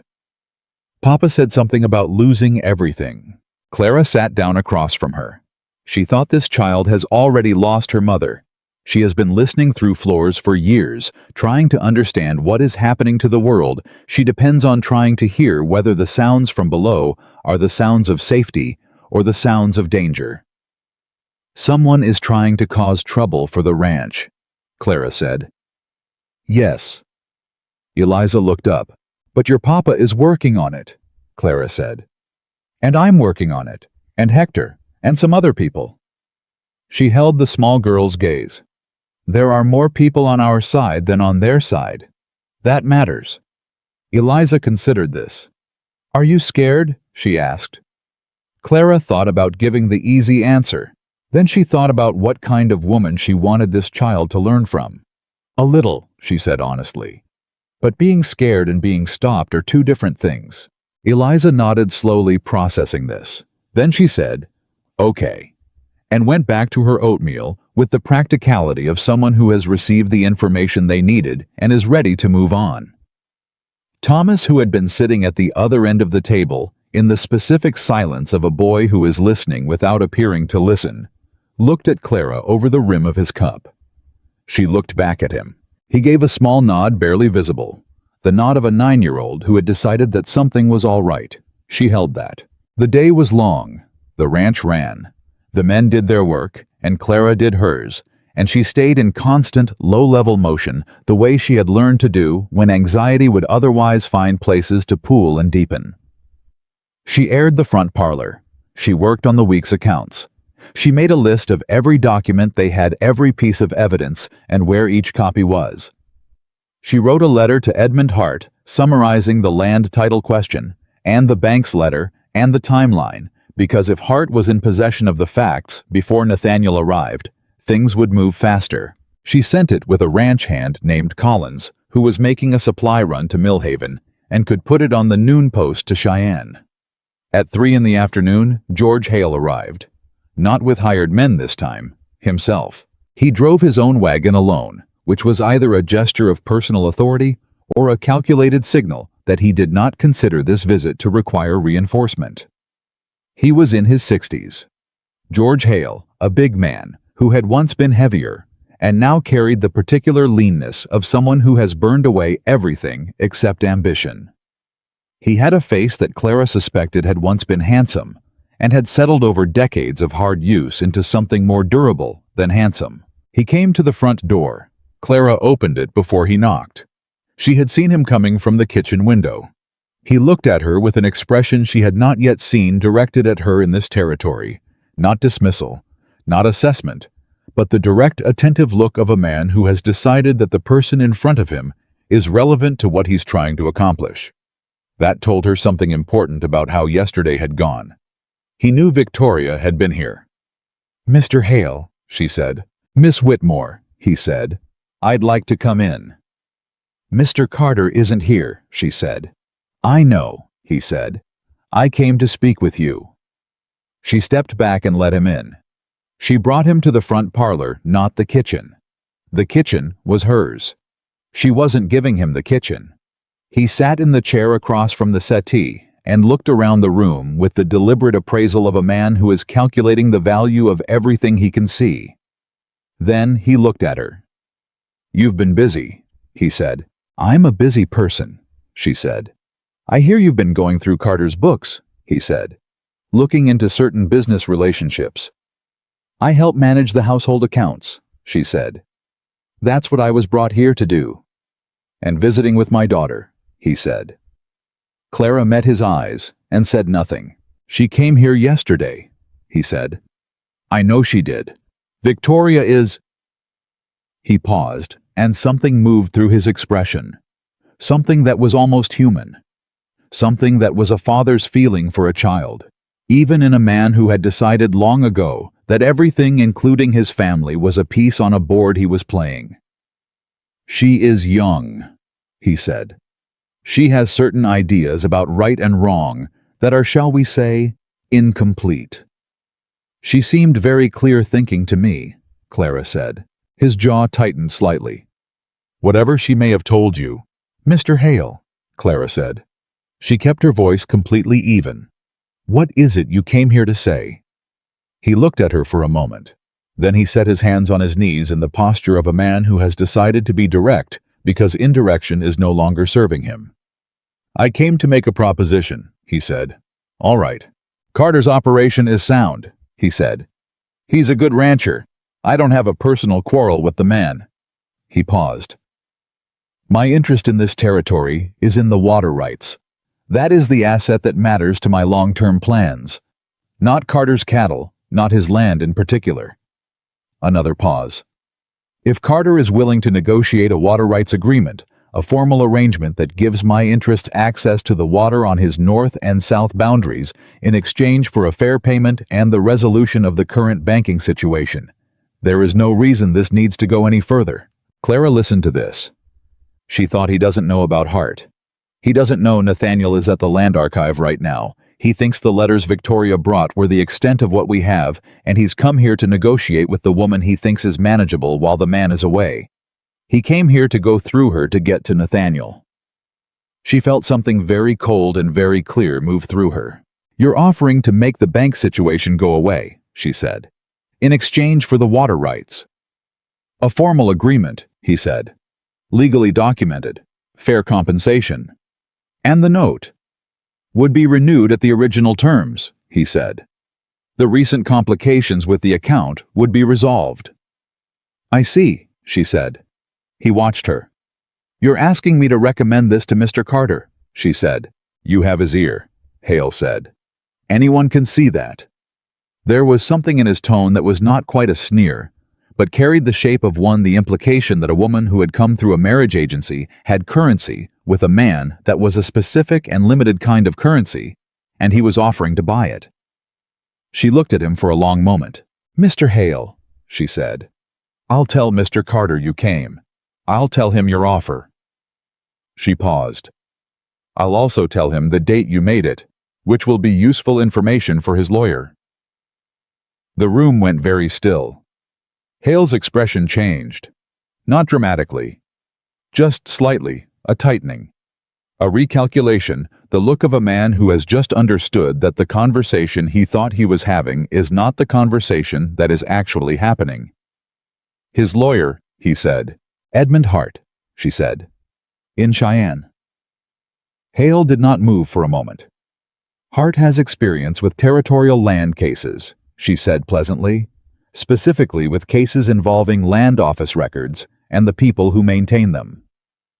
The silence stretched. Clara had spent her entire life in rooms where powerful people looked at her and decided in the space of a breath that she was not something to reckon with. She had spent her entire life in the specific kind of invisibility that belongs to women who don't look the way the world expects, who carry their weight in ways that powerful men read as weakness, who come through back doors and side doors and arrangement agencies and are therefore in the calculation of men like George Hale manageable. She sat across from him in the front parlor of a house she had brought back to life, and she looked at him with complete steadiness and let him understand at his own pace exactly how wrong he had been. He stood. I see, he said. His voice was careful now, measured. I'll give Mr. Carter your regards, Clara said. He walked to the door. He stopped with his hand on the frame and turned back, and she saw it. The thing underneath the calculation, the anger that a man like George Hale keeps very well controlled, and very rarely lets show, because showing it is the same as admitting it, has been provoked. You are not what I expected, he said. No, she agreed. I rarely am. He left. She sat in the front parlor for 3 full minutes after she heard his wagon pull away, her hands folded in her lap, her breathing slow and deliberate. Then she got up and went to the kitchen and put the kettle on, because her hands needed something to do, and she stood at the stove and let herself feel the full weight of what had just happened in that room. He had come here to manage her. He had left knowing he couldn't. That was not the end of George Hale. She was not naive enough to think a man who had spent 3 years building something would walk away from it because of one conversation. But something had shifted. Something had changed in the architecture of the situation. Some weight-bearing wall had moved, and she could feel it. She also knew he was going to move faster now. Whatever he did next, he would do it before Nathaniel came back if he could. She needed to think. She was still thinking, still at the stove with the kettle boiling, and her mind 3 steps ahead, when she heard the front gate and looked out and saw with a confusion that took her a full second to resolve that it was not 1 rider, but 4. Walt Pruitt was one of them. And beside Walt Pruitt were 2 men she didn't know and 1 woman she did.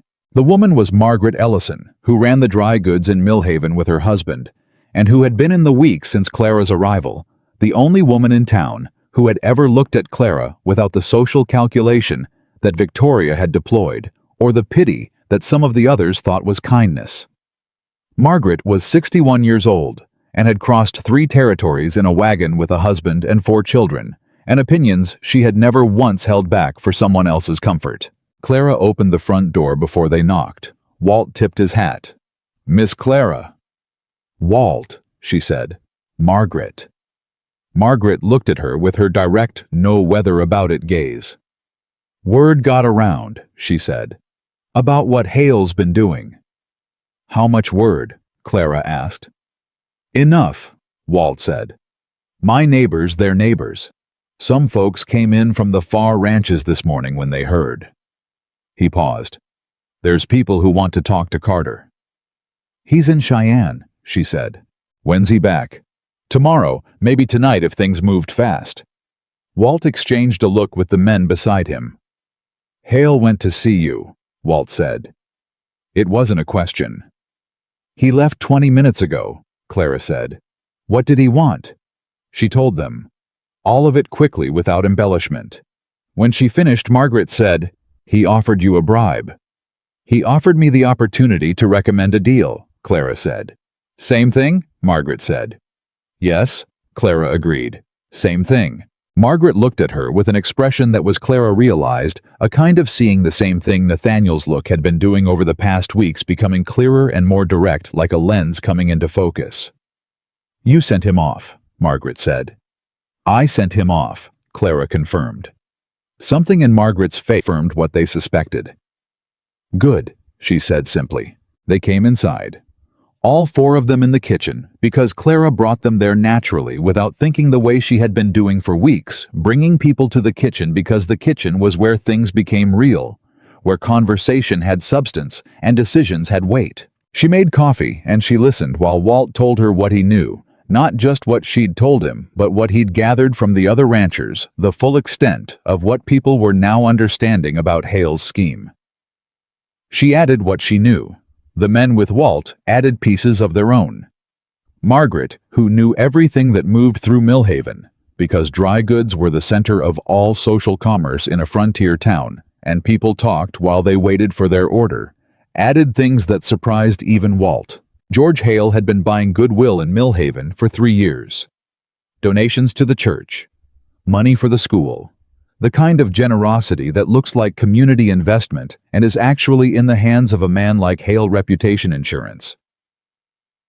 "People like him," Margaret said. "That's the problem. They've liked him for 3 years, and they've got reasons for it, and now you're asking them to look at those reasons differently." "We're not asking them to look at anything," Clara said. "The evidence asks, the letters ask, the land records ask." She paused. "We just need to make sure people have the chance to see them." "A public meeting," Walt said. "A gathering," Clara said. "At the ranch, if Nathaniel agrees when he gets back. Somewhere people will come because they want to, not because they've been summoned." "What kind of gathering?" one of the other men asked. Clara thought about her grandmother. About the way her grandmother had believed that feeding people was the closest thing to prayer that a practical person could manage. She thought about what she knew, what she had always known, what had been her one constant skill in a life that had otherwise been defined by things she was told she lacked. "We feed them," she said. The room looked at her. "People come together over food," she said. "They always have. You don't announce a meeting about George Hale and expect people to come, half of them like him and the other half are nervous. But you invite the community to a gathering at Carter Ranch, and you give them a reason that has nothing to do with politics, and they come." She paused. "And while they're there because people talk over food, and because Walt and his neighbors and Margaret know how to make sure the right conversations happen, the truth has a chance to move through a crowd, the way truth does when people are relaxed enough to hear it." The kitchen was quiet. Then Margaret said, "You want to feed the whole community." "I want to give the truth a fair table to sit at," Clara said. Margaret looked at her for a long time. Then she said, "What do you need?" That was the question that broke something loose in the room the moment when it stopped being Clara's idea and became everyone's plan, which was the only way any plan of this size could work. They talked for 2 hours. Walt knew which ranchers would come. Margaret knew which families in town needed only a reason to say yes. The 2 men brothers, it turned out, who ran a sheep operation to the east and had water rights concerns of their own, knew people in the outlying areas who never came to Millhaven gatherings, but who would ride for this if it was framed right. By the time the sun had moved to late afternoon, they had a list. They had a day 4 days from now, which was tight but possible. They had a division of labor that left nothing without an owner. They did not yet have Nathaniel. But when his horse came through the front gate at 6 o'clock in the evening, earlier than she had expected, and he came in through the back door and stopped at the sight of 4 people sitting at his kitchen table, with Clara at the head of it, and a room full of organized purpose, when he stood in the doorway with his hat in his hands and looked at all of it. She watched his face move through the quick, accurate reading of a man who trusts what he sees. "Tell me," he said. She told him. All of it. Hale's visit, the proposition, the conversation with Walt, the plan. She was precise and fast, because Nathaniel absorbed things better when she gave them to him cleanly, without hedging, which was something she had learned about him the same way she'd learned everything else, by watching. When she finished, he was quiet for a moment. Then he said, Hart filed the injunction. The room went very still. "This afternoon," Nathaniel said. "4 hours ago." The land archive had records of the title notation Hale's office planted dated 6 weeks ago. Hart has a sworn statement from the archive clerk that no prior flag existed on that title. The bank's letter claiming they discovered an irregularity predates the date the flag was created. He paused. The bank's position falls apart the moment a court looks at the dates. Walt exhaled. One of the brothers said something low and fervent. Margaret reached out and put her hand over Clara's on the table. A gesture so straightforward and so warm that Clara felt it move through her chest. "So it's over?" Clara asked. "The injunction stops Hale from moving on the water rights claim while the territorial court reviews," Nathaniel said. "It's not over, but he can't make his play while the court's watching." He paused. "And Hart thinks the bribery evidence Victoria brought, if it goes to the territorial attorney, turns this from a civil matter into a criminal one. Then the gathering matters more than ever," Clara said. "Not to fight Hale. To make sure the community understands what's been done before he has a chance to frame it his way." Nathaniel looked at her. "You already organized it," he said. "Not an accusation, a recognition." "I organized the beginning of it," she said. "The ranch is yours. The decision is yours." He looked around the table. Walt, Margaret, the two brothers. He looked at the lists on the table, the notes in Clara's handwriting, the whole careful structure of something that had been built in one afternoon while he was on the road. 4 days, he said to Walt. 4 days, Walt confirmed. Nathaniel looked at Clara. She looked back at him. "All right," he said. He sat down at the table, and she poured him coffee, and the planning continued, and somewhere in the middle of it, without ceremony and without announcement, the way important things often happen in the middle of practical ones, something between them settled into a different shape. She noticed it first in how he talked to her in front of the others, not deferring exactly, but including the way a person includes someone who is in the plan not as support, but as equal architecture. She noticed it in how Walt looked at them together, the small adjustment in Walt's manner that happened when the older man understood perhaps before either of them did what he was looking at. She noticed it in herself, in the specific way she tracked Nathaniel's responses across the table, in the way she had started knowing with a precision that surprised her what he was about to say before he said it, in the way the kitchen felt different when he was in it, not better exactly, but more complete, the way a room feels when the thing that belongs in it has come back. After Walt and the others left, after the children were in bed, after the house had gone quiet, in the particular way of a place that has held a lot of people and is now settling back into itself. Nathaniel found her in the kitchen, washing the cups. He stood in the doorway. She kept washing. "Clara," he said. "I know," she said.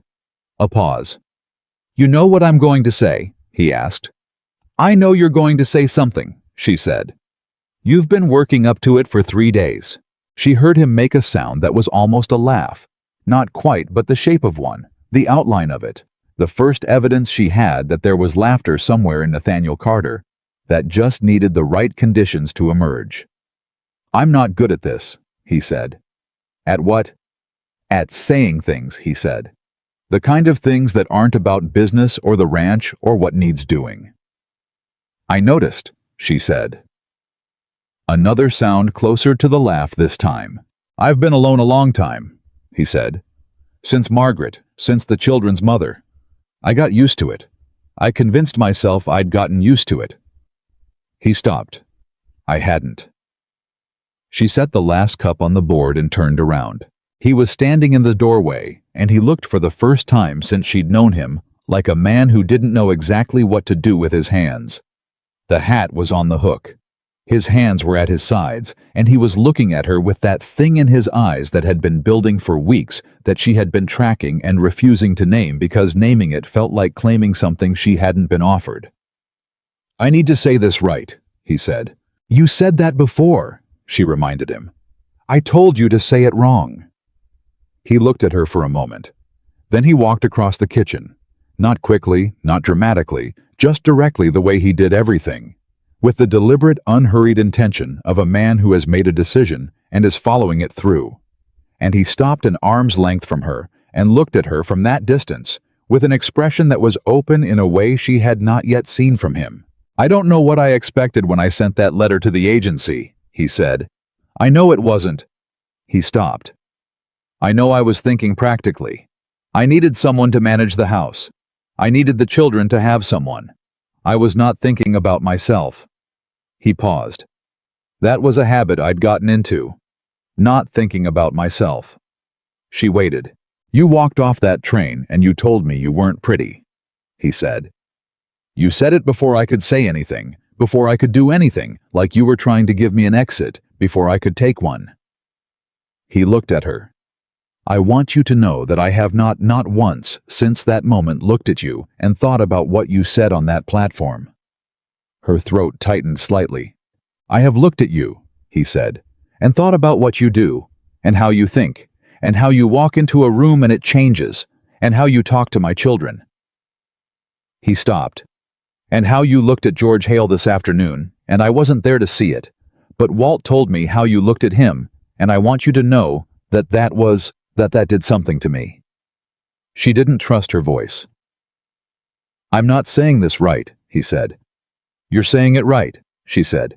I'm trying to tell you, he said, that whatever this is, that we arranged whatever practical thing I thought I was doing when I wrote that letter, I'm not interested in it being just that anymore. He met her eyes.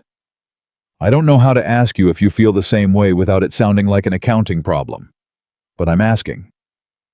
Clara looked at this man. She thought about 25 years of being in rooms where people looked past her.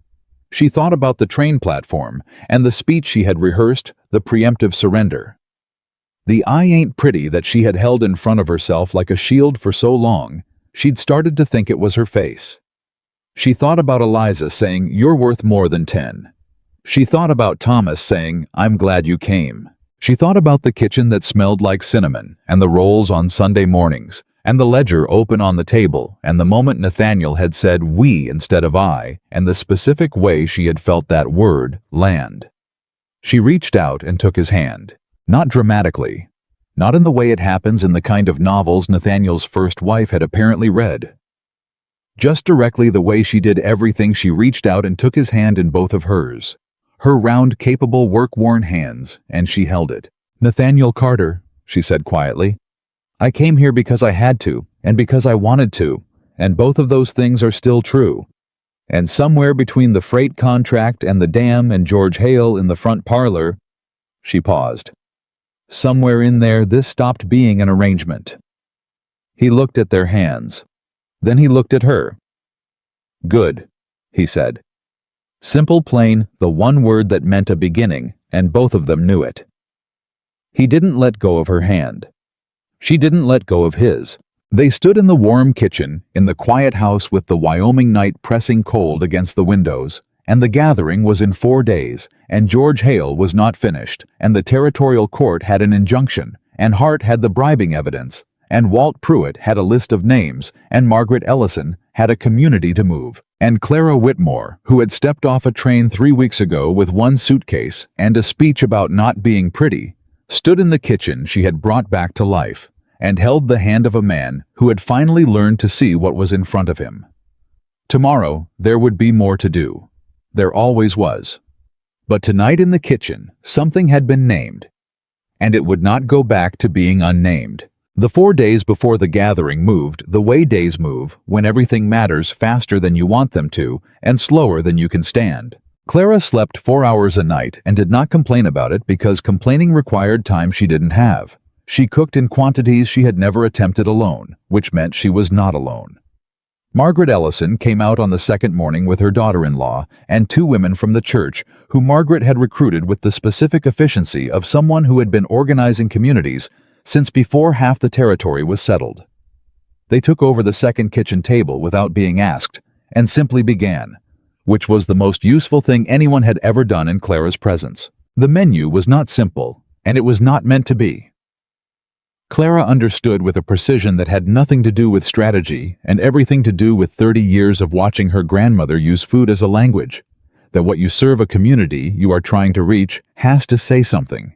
It has to say, I made this for you specifically. It has to say, I know what you need. It has to say, you are welcome at this table, all of you, without condition. So she made everything. She made 3 kinds of bread and a venison stew that started at midnight on the second night and ran until noon on the third. She made apple pies, 12 of them, and Eliza helped with every single one. Small hands pressing the edges of crusts with a seriousness that Clara found so affecting, she had to look away twice. She made biscuits in quantities that seemed unreasonable until they were gone in the first hour of the gathering, and she was grateful she had made more than she thought necessary. She made a honey cake that her grandmother had made only at Christmas and that Clara made now because this, she thought, was worth it. Thomas carried things without being asked. She noticed him moving between the kitchen and the long tables Hector and the hands had set up outside, carrying heavy pots with his thin arms, and his set jaw, working with the focused intensity of a boy who has decided that this matters and is going to contribute to it with everything he has. On the afternoon of the third day, she found him sitting on the back step alone, looking at the field, and she sat beside him. "You all right?" she said. He was quiet for a moment. "What if people don't believe it?" he said. "What if they like Mr. Hale better than they like us and all this?" He stopped. "What if it doesn't work?" Clara sat with that for a moment. "Then we've fed a lot of people a good meal," she said, "and told the truth in front of witnesses, and let the truth do what truth does." She paused. "I can't promise you it works, Thomas. I can promise you it's right. Those two things aren't always the same thing, but right is the one you can stand behind when everything else falls away." He looked at her. "Papa says you don't flinch," he said. It was the second time he had said it. "Your papa's generous," she said. "He's not generous," Thomas said seriously. "He doesn't say things he doesn't mean. He never has." He looked back at the field. "He means it about you." Clara looked at the field too. She didn't answer because there were things she was still learning how to hold, and that was one of them. Nathaniel had been in motion for 4 days in the way that he was in motion when his mind was fully engaged, not frantic but constant, like a wheel that has found its purpose. He rode to Waltz twice. He met with Hart by letter twice daily. Danny riding the dispatch back and forth with the reliability of a young man who understood that he was part of something important. He spoke with each of the ranch hands individually, which Clara noticed because it was the thing she would have done, and he did it without her suggesting it, making sure every man on the operation understood what was happening and why and what they were being asked to do and not do, which was the management of trust, which was harder than the management of cattle, and more important. In the evenings he came to the kitchen, not always with something to say. Sometimes just to be there in the particular way that people who have been alone a long time come to inhabit a shared space, carefully conscious of it, grateful for it in ways they don't say directly. He would pour coffee and lean against the counter while she worked, and they would talk about the plan, or about the children, or about nothing in particular. And sometimes there were silences that had a quality to them she had never experienced before, the quality of a silence between people who are at ease. On the evening before the gathering, when the food was as prepared as it could be, and the tables were set and the lists had been checked, and there was nothing left to do but wait for morning.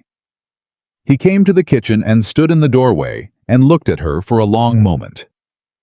"I want to ask you something," he said. "Ask," she said. "After this," he said. "However this goes tomorrow after, I want to know what you want." She turned around. "For yourself," he said. "Not for the ranch or the children or any arrangement. What Clara Whitmore wants." She looked at him. Nobody had asked her that in so long that the question took a moment to land properly, to find the right place in her and settle there. "I want to stay," she said. It was simple. It was complete. It was more honest than anything elaborate she could have constructed, and she had constructed elaborate things before, but this man had shown her over 4 weeks that he received plain truth better than anything dressed up, so she gave him the plain truth. He looked at her with those steady eyes. "Good," he said. Same as he'd said in the kitchen 4 nights ago. Same word, same weight, same quality of a man who has decided something finally and intends to live by it. He crossed the kitchen. He did not take her hand this time. This time, he cupped her face in both of his hands, those large, rough, work-worn hands that had spent 15 years managing everything by themselves. And he looked at her from a distance of 6 inches, and she saw in his face something that was not the careful man she had met on a train platform. Not the contained and managing man who had run this ranch alone for 4 years. But something underneath all of that. Something younger and more frightened and more real. "I'm not good at this." He said the same thing he'd said before. "I know," she said. "Neither am I." "We'll work it out," he said. "Yes," she said. "We will." He kissed her. Not dramatically, carefully. The way a man kisses a woman when he is aware that this is not a small thing and wants her to know he knows it. She stood in the kitchen she had rebuilt and let herself be kissed by this man she had not expected, and she thought, "I came here with 1 suitcase and a speech about not being pretty. Look what I found instead." Morning came bright and cold, the kind of Wyoming autumn morning that makes the air taste like copper and wood smoke, and the specific promise of a season that is serious about itself. They came before 9. The first wagon pulled through the gate at 8:30, and it was Walt Pruitt with his wife and 2 of his ranch hands, and behind him was another wagon, and behind that one another, and by 9 o'clock there were more people in the yard of Carter Ranch than Clara had seen in one place since she left Ohio. She stood in the kitchen and watched them come, and felt something that was not quite fear and not quite joy, but lived in the territory between them, the feeling of a moment that is going to be what it is, regardless of how ready you are. Margaret appeared at her elbow. "You need to be out there," she said. "I need to be in the kitchen," Clara said. "Clara!" Margaret said it firmly, the way she said everything. "The food is managed. Dorothea and Annie know what to do. You need to be out there because these people need to see you." She paused. "They've heard things about you. Some of those things are Hale's version. You need to give them the real one." Clara looked at her. "Go," Margaret said. She went. She walked out of the kitchen and into the yard, and the first person she encountered was a woman she didn't know. A farmer's wife from the east edge of the territory with 3 children beside her, and the kind of face that shows hard winters, honestly. The woman looked at Clara the way people looked at her, the first look, the adjustment, the recalibration. And then something different happened. The woman said, "Are you the one who found the letters?" Clara said, "Yes, ma'am." The woman looked at her for another moment, a different kind of looking this time, and then she said, "My husband's been worried about our water rights for 2 years. Nobody would tell him anything." She paused. "Thank you." Clara felt that move through her like something warm. "You're welcome," she said. Nathaniel was across the yard talking to a group of men she recognized, Walt's neighbors, the 2 brothers who ran the sheep operation, and he saw her come out, and something in his posture shifted, settled the same way her own settled when he walked into the kitchen. He excused himself and came to her. "How are you?" he asked, low enough for just her. "Ask me in 2 hours," she said. He almost smiled. "Fair enough." George Hale arrived at 10 o'clock. Nobody had invited him. She saw the wagon pull through the gate and felt the air in the yard change the way air changes before weather, a particular tension, a collective awareness, the human equivalent of animals going quiet before a storm. Hale drove himself same as he'd come to the ranch.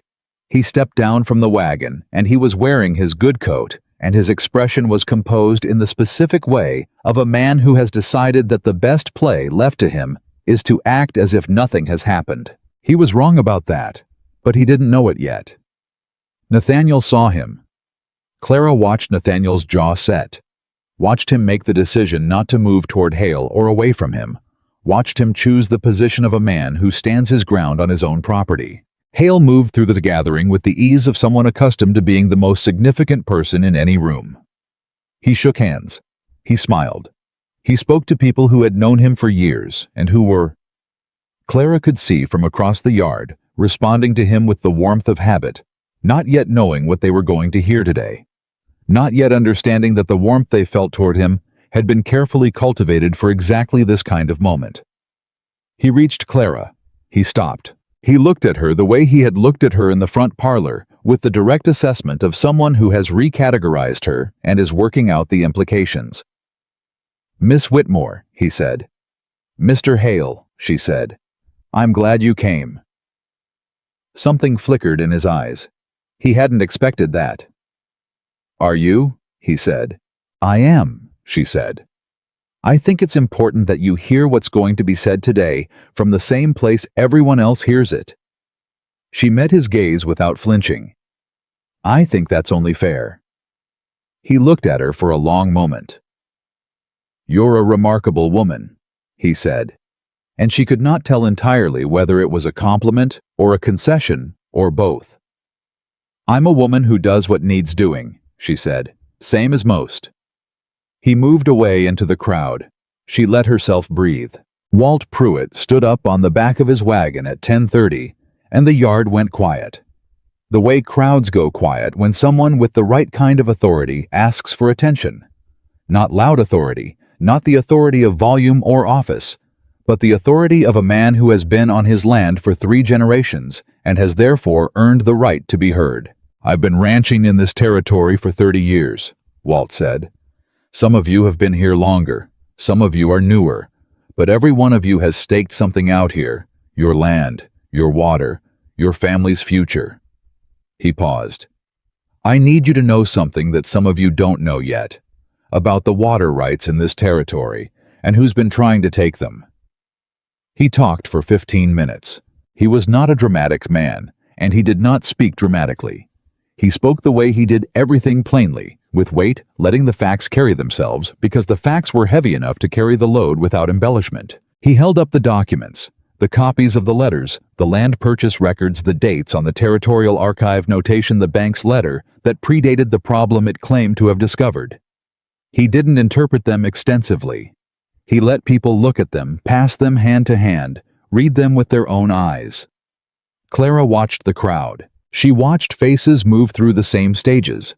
She had watched Walt's face move through Hector's face, Nathaniel's face, the surprise first, then the calculation, then the specific and unmistakable look of people who have understood something that changes their picture of a situation they thought they knew.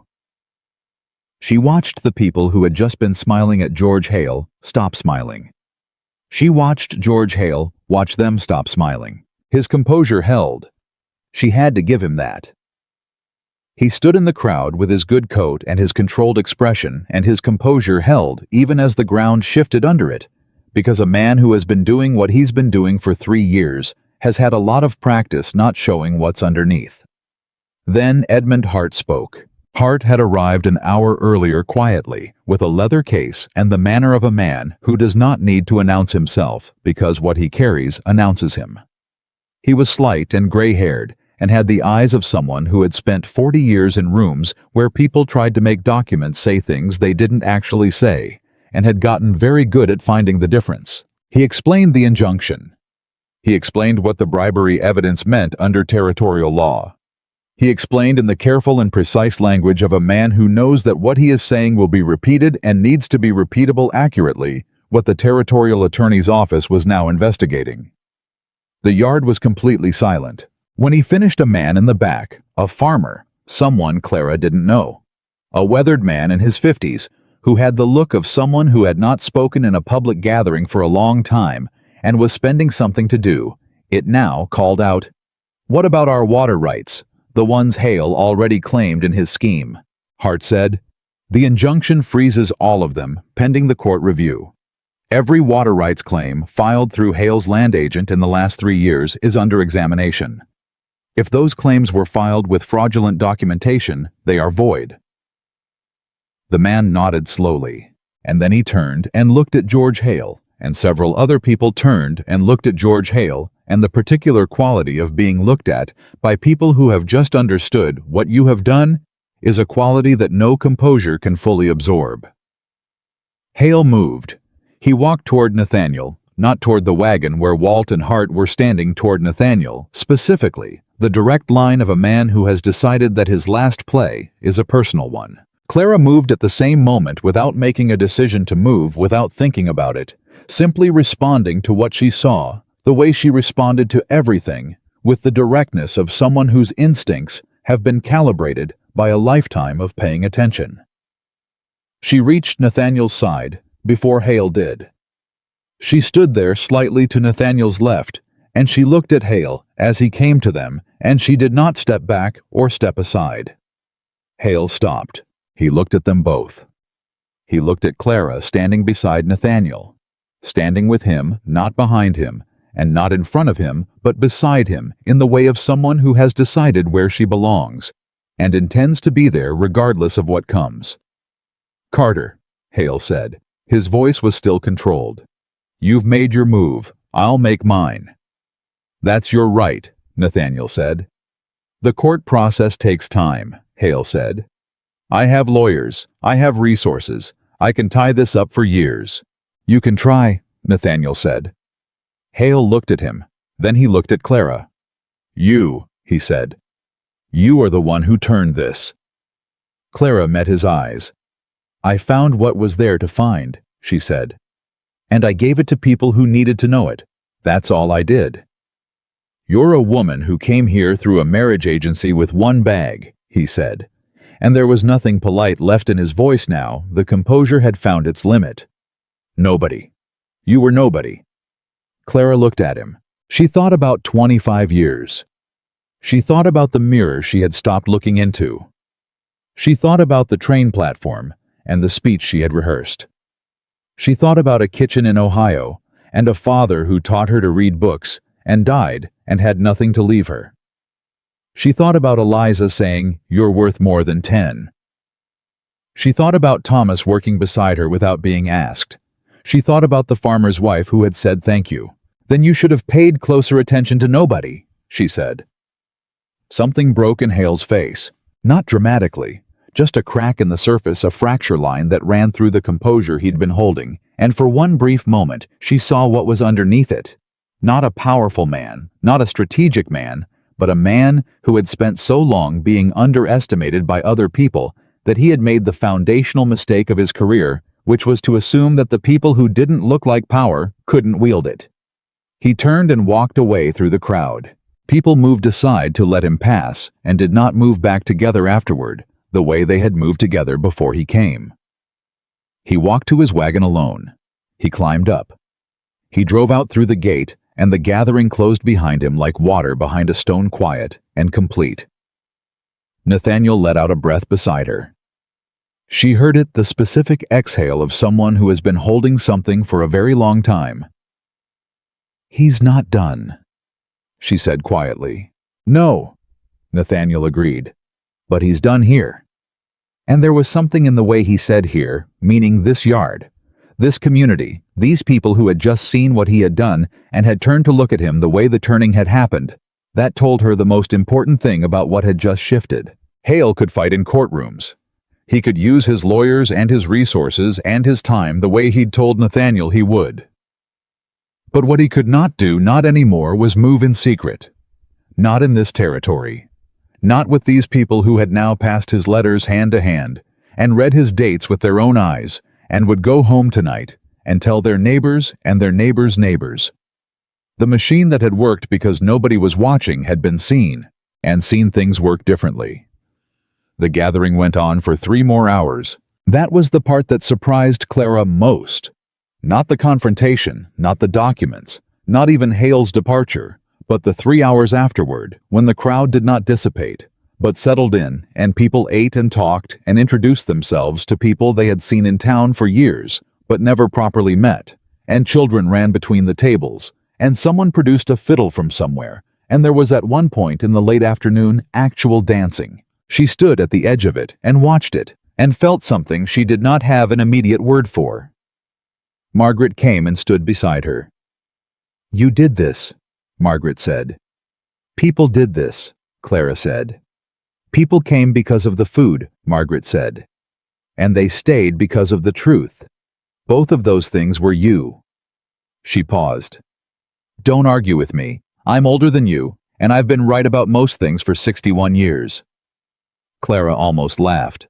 She did laugh, actually, a real one, the kind that comes up before you can make a decision about it, and Margaret looked at her with something in her eyes that was warm and a little fierce, and entirely without the social calculation that had been in so many faces Clara had looked at over the years. "You're going to be all right here," Margaret said. Not a question. "Yes?" Clara said. "I think I am." Hector appeared with 2 cups of something that turned out to be cider pressed from apples he'd gotten somewhere, and handed one to each of them without saying anything. Which was the most Hector kind of thing Hector had ever done, and Clara held the cup and stood between the old rancher's wife and the silver-bearded foreman, and watched the community of Millhaven and its outlying territories eat at tables that she had set, and fill an afternoon with the specific warmth that only happens when people have been reminded, by whatever means, that they are connected to each other. She found Eliza at her elbow at some point in the middle of it. Eliza had honey on her chin, and her hair had come mostly loose from its braid, and she was carrying a half-eaten biscuit with the proprietary air of someone who helped make it and intends to finish it. "People keep saying the food is the best they ever had," Eliza said. "That's kind of them," Clara said. Eliza looked up at her. "I helped," she said. "You did," Clara agreed. "The pies wouldn't have been the same without you." Eliza considered this with the seriousness it deserved. Then she took Clara's hand, just reached up and took it the way children do when they have decided something is simply the way things are, and stood beside her watching the gathering with the settled, complete posture of someone who is exactly where they belong. Clara held that small hand. She held it carefully, the way you hold something you didn't know you needed until you had it, and she stood in the yard of Carter Ranch with the late afternoon light coming across the field, the way light does in Wyoming, in autumn gold and serious, and without apology, and she let herself be in it. Thomas found them an hour later. He came to stand on Clara's other side mirror to Eliza, though he would have denied it, and he did not take her hand because he was 9 and there were limits. But he stood close enough that their shoulders were almost touching, and he said nothing. Just stood there, which told her everything. She was between them. These 2 children of a man she had not expected. This boy who worked without being asked, and this girl who had asked her from the beginning if she was going to make it not so quiet. It's not so quiet now, she thought. Not so quiet at all. Nathaniel found her when the light was going and the last wagons were pulling out, and the yard was the specific, beautiful mess of a place that has held too many people and fed them well. He came to her the way he'd been coming to her for 4 weeks, directly, without ceremony, and he stood beside her and looked at what was left of the gathering. "Walt says 3 of the ranchers whose water rights were threatened want to join the legal challenge," he said. "They're willing to contribute to Hart's fees." "That helps," she said. "It changes things significantly," he said. Hale's play depended on isolating people, on nobody knowing what everybody else was facing. He paused. "That's over." "Yes," she said. He was quiet for a moment. "Hart thinks the territorial attorney will move within the month. The bribery evidence is—" He stopped. "He says it's substantial. Victoria's evidence is substantial." Clara thought about Victoria sitting at her kitchen table with her hands flat on the wood, coming in through the back door, asking, "Can I come in?" "How is she?" Clara said. "I don't know," Nathaniel said. "She left for her aunt's house in Denver 2 days ago, left a note for her father." He paused. "I don't think she's coming back to Millhaven. Not for a long while." Clara nodded slowly. She thought about what it cost a person to do what Victoria had done, not just legally, not just socially, but internally, the particular cost of looking at someone you love, and choosing what is right over what is comfortable. She understood that cost in a different way than most people would. She understood it from the other side, from the side of the person who had always been the inconvenient truth that other people had to decide whether they were willing to see. Victoria had seen it. That mattered. "She's going to be all right," Clara said. Not because she knew it, because she believed it, and sometimes believing is what you can offer when knowing isn't available yet. Nathaniel looked at her. Then he said quietly, "Would you be willing to let me court you properly?" She turned to look at him. He held her gaze with the direct, steady, slightly uncertain look of a man who is doing something unfamiliar and has decided to do it anyway. "I know we started in a particular way," he said. "I know what the arrangement was. I know that I said what I could offer was fair, and you told me what you thought of fair." He paused. "I'd like to do this the right way, if you're willing." Clara looked at this man. She thought, he is asking me, not assuming, not arranging, not offering a practical arrangement or a reasonable situation or any of the other things that had been offered to her as if they were enough. He was asking. "Yes," she said. "I'm willing." Something in his face, something that had been held carefully in the center of it behind the steadiness and the competence and the controlled management of a man who had been alone too long, released. He reached out and took her hand. Right there in the yard, with Hector banking the fires of the outdoor cook station nearby, and Danny and two ranch hands stacking tables and the last of the late afternoon light crossing the field. Nathaniel Carter took Clara Whitmore's hand and held it in full view of anyone who happened to be looking. And she let him.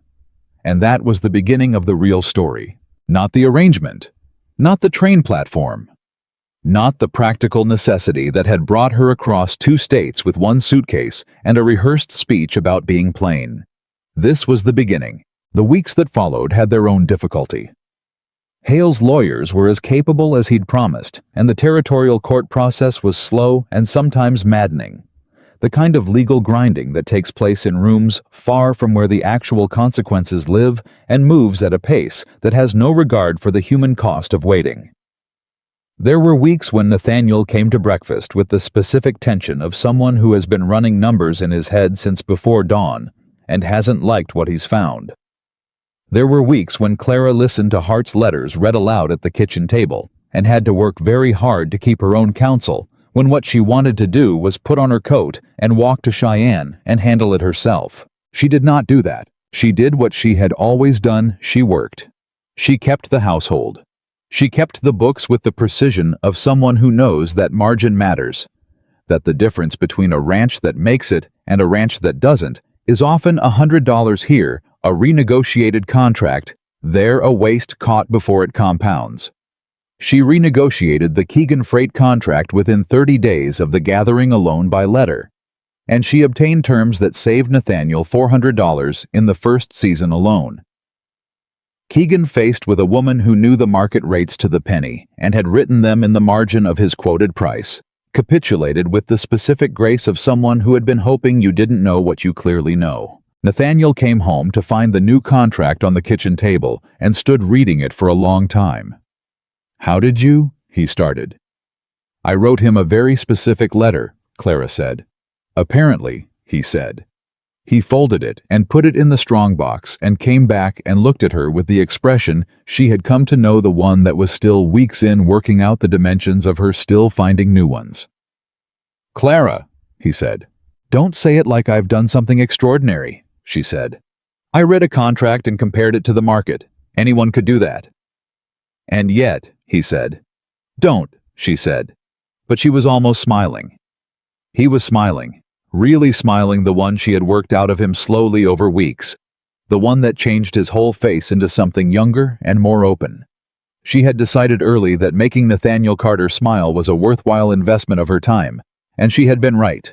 The territorial attorney moved in 6 weeks. The charges against George Hale and 3 land office officials were filed on a Tuesday in November, and the news reached Millhaven by Wednesday morning and reached Carter Ranch by Wednesday noon, when Danny rode back from the post at a speed that told Clara everything before he opened his mouth. She stood on the back step and read the letter from Hart twice. Then she walked inside and sat down at the kitchen table and sat there for a moment with her hands flat on the wood. She thought about the woman who had gotten on a train in Columbus, Ohio, with a speech prepared about not being pretty and a suitcase that had been repaired so many times the original was almost gone. She thought about the 200 miles she had rehearsed that speech, refining it, making it smaller and more preemptive, handing out the wound before it could be dealt to her. She thought about how small that speech seemed now. Not wrong. She understood why she had made it. She understood every year that had built it. But small like a door in a wall she had been living inside so long, she had forgotten there was anything on the other side. There was a great deal on the other side. Nathaniel came in from the field for the midday meal and found her at the table and stopped. "What happened?" he said. She held up the letter. He took it and read it, and she watched his face go through something that was complex and quiet, the face of a man for whom the end of a long-running fear looks less like relief and more like the specific exhaustion of someone who has been braced for impact for a very long time and can finally stop bracing. He set the letter down. He sat down across from her. They looked at each other. "It's not all the way over," he said. "No," she agreed. "But the worst of it is." He reached across the table and put his hand over hers. She turned her hand over and held his. That evening at supper, Thomas asked if the ranch was safe now, and Nathaniel said yes, "We're going to be all right." And Thomas nodded with the precise gravity of a boy who has needed to hear that for a long time, and is now filing it away in the place where reliable things live. Eliza asked if they could make the honey cake again. Clara said yes. They made it that Sunday, Eliza on her stool, and Clara at the counter, and the kitchen full of the smell of it, that particular sweetness that her grandmother had reserved for the moments worth marking. And Clara thought, yes, this is one of those moments. This is exactly one of those. Victoria wrote from Denver in December. The letter was not long. It said that she was well and that her aunt was kind and that she had found work in a millinery shop, which she had not expected to enjoy and did.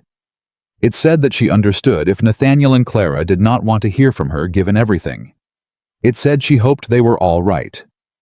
Clara wrote back. Her letter was longer. She told Victoria about the court case progress. She told her about Eliza and Thomas and the honey cake. She told her that the kitchen had been painted in October a warm cream color that made it feel even more like itself, and that the rolls on Sunday had become a tradition that neither child would allow to be skipped.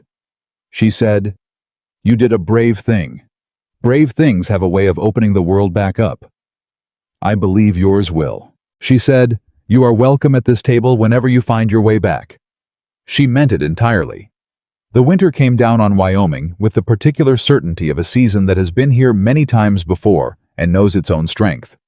The snow came and the cold came, and the ranch pulled in around itself the way ranches do in winter, all the work moving closer to the house and the barn, all the distances shortened by weather and necessity. Clara had expected to find winter hard in a new place.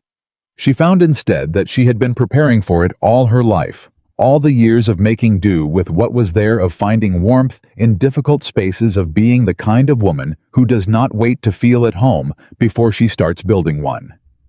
She built it. Every morning before the sun was up, she was in the kitchen with the fire going and the coffee on and the sounds of the house beginning to wake around her, and every morning, without exception, she felt the specific satisfaction of a woman who knows where she is and why she is there, and has made her peace with both answers.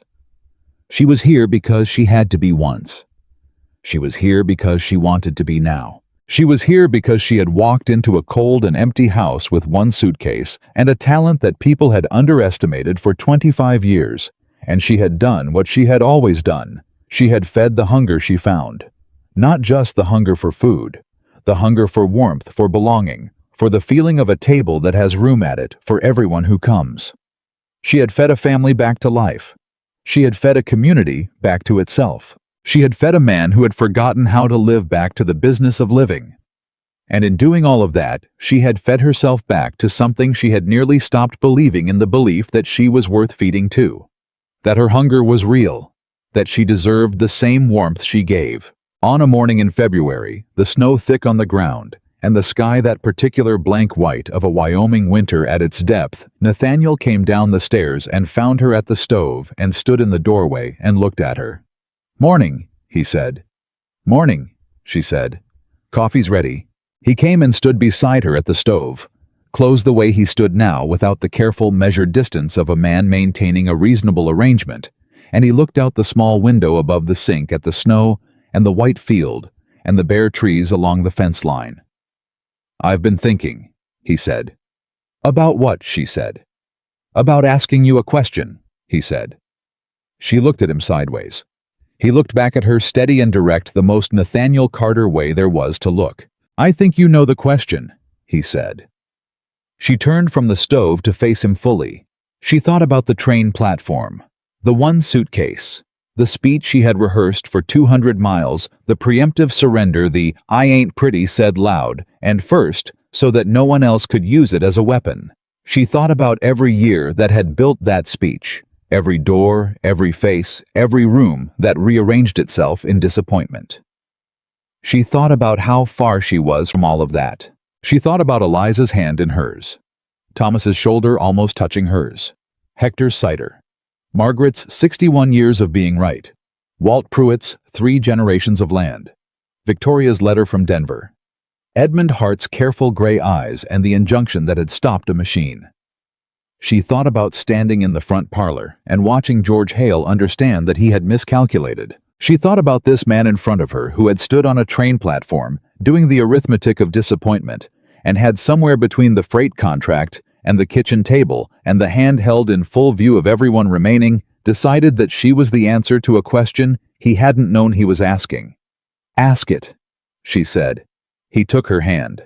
"Clara Whitmore," he said. "Will you marry me, not as an arrangement, not as a practical matter?"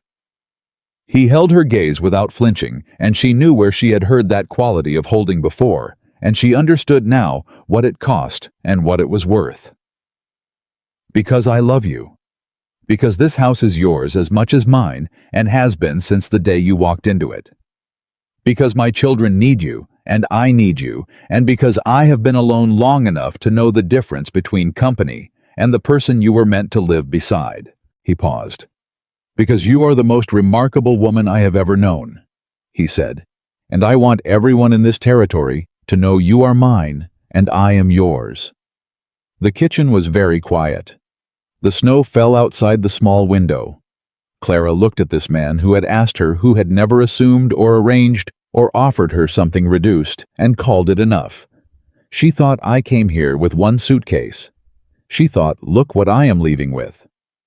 "Yes," she said. She said it simply, plainly, the way she did everything that mattered, without embellishment, without condition, with the full weight of a woman who has been waiting her whole life to say yes to something real. He pulled her close. She let herself be held. And Clara Whitmore, who had stepped off a train in Wyoming with one repaired suitcase and a whispered speech about not being pretty and a talent that the world had spent 25 years overlooking, stood in a warm kitchen in the deep of a Wyoming winter and was held by a man who had found in her not the absence of beauty, but the presence of something the world had never had a good enough word for. She had walked into a cold house and made it warm. She had walked into a broken family and made it whole. She had walked into a community that didn't see her and made it look and look again and finally see. She had come with nothing the world thought worth having, and she had built everything. The rolls were on the counter, rising slow and steady for Sunday morning. The coffee was hot. The children were asleep upstairs, dreaming the deep and untroubled dreams of children who have learned at last that the house beneath them is solid. And Clara Whitmore Carter, who had always been exactly enough in a world that had simply not been paying close enough attention, was exactly where she was meant to be. And she knew it, and she was never going to let anyone tell her otherwise again.